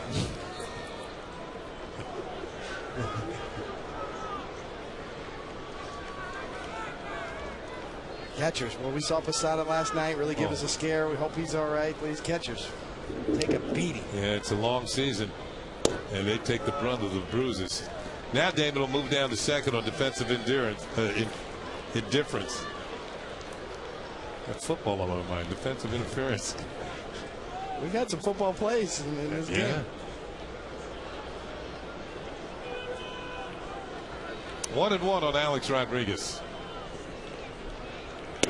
That's high. 2 balls and a strike. Well, the Yankees will have CC Sabathia on the mound tomorrow night. That noted streak stopper. He hasn't lost in August. We got 10 straight wins in August. And he finds himself right in the middle of the Cy Young race. This ball is ripped foul by Alex Rodriguez. CC Sabathia, like Mark Teixeira, a little bit of a slow starter. Got off probably not like he'd like to, but boy, I tell you what, he's come on like gangbusters, and he is maybe, arguably the favorite for the Cy Young Award. Certainly has great competition in the American League, including Zach Greinke in Kansas City. Greinke had a 15 strikeout game the other day. 2-2, and that is inside. Full count now. Verlander in Detroit. There's some names. It's going to be a battle to the end in terms of who wins the AL Cy Young this year. Yeah, CC leads the league in wins and innings pitched. We'll throw some props Mariano Rivera's way too, even though we don't talk about relievers of Cy Young all that often. He's been great as well.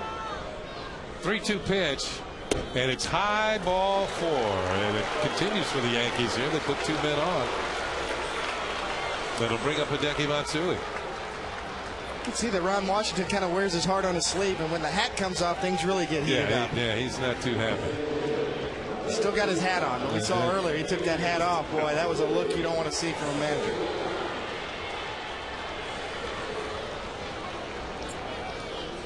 Did a good job with these Rangers. The team has improved in the years he's been there. And Matsui takes a pitch just outside for a ball. The Yankees need to keep the line moving here. They need more base runners. No hitter likes to make the last out. Another situation here where the Yankees would like to see string together some hits or doubles. Or either be willing to take a base on balls. There's a pitch outside, 2 balls, no strikes. We talked about this the other night, Kenny, with the Yankees down 5 in this situation. Even if Matsui hits a home run, it's somewhat of a rally killer. Because then you got to start all over. Keep the pressure on the pitcher, keep the base runners moving, a couple more doubles, and then maybe a home run. If you could script it.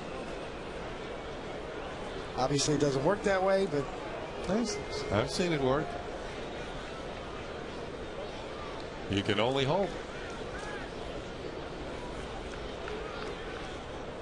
2-0 pitch. Matsui lifts one in the air to left field. David Murphy is there. Stirring up and makes the catch, and that's going to do it. The Yankees leave 2 men on here in the bottom of the 9th, and they drop the final game of the series and drop the series to the Texas Rangers. Texas wins this one and celebrate as they win 7-2. Ian Kinsler had the big day. Drove in 4 runs with a couple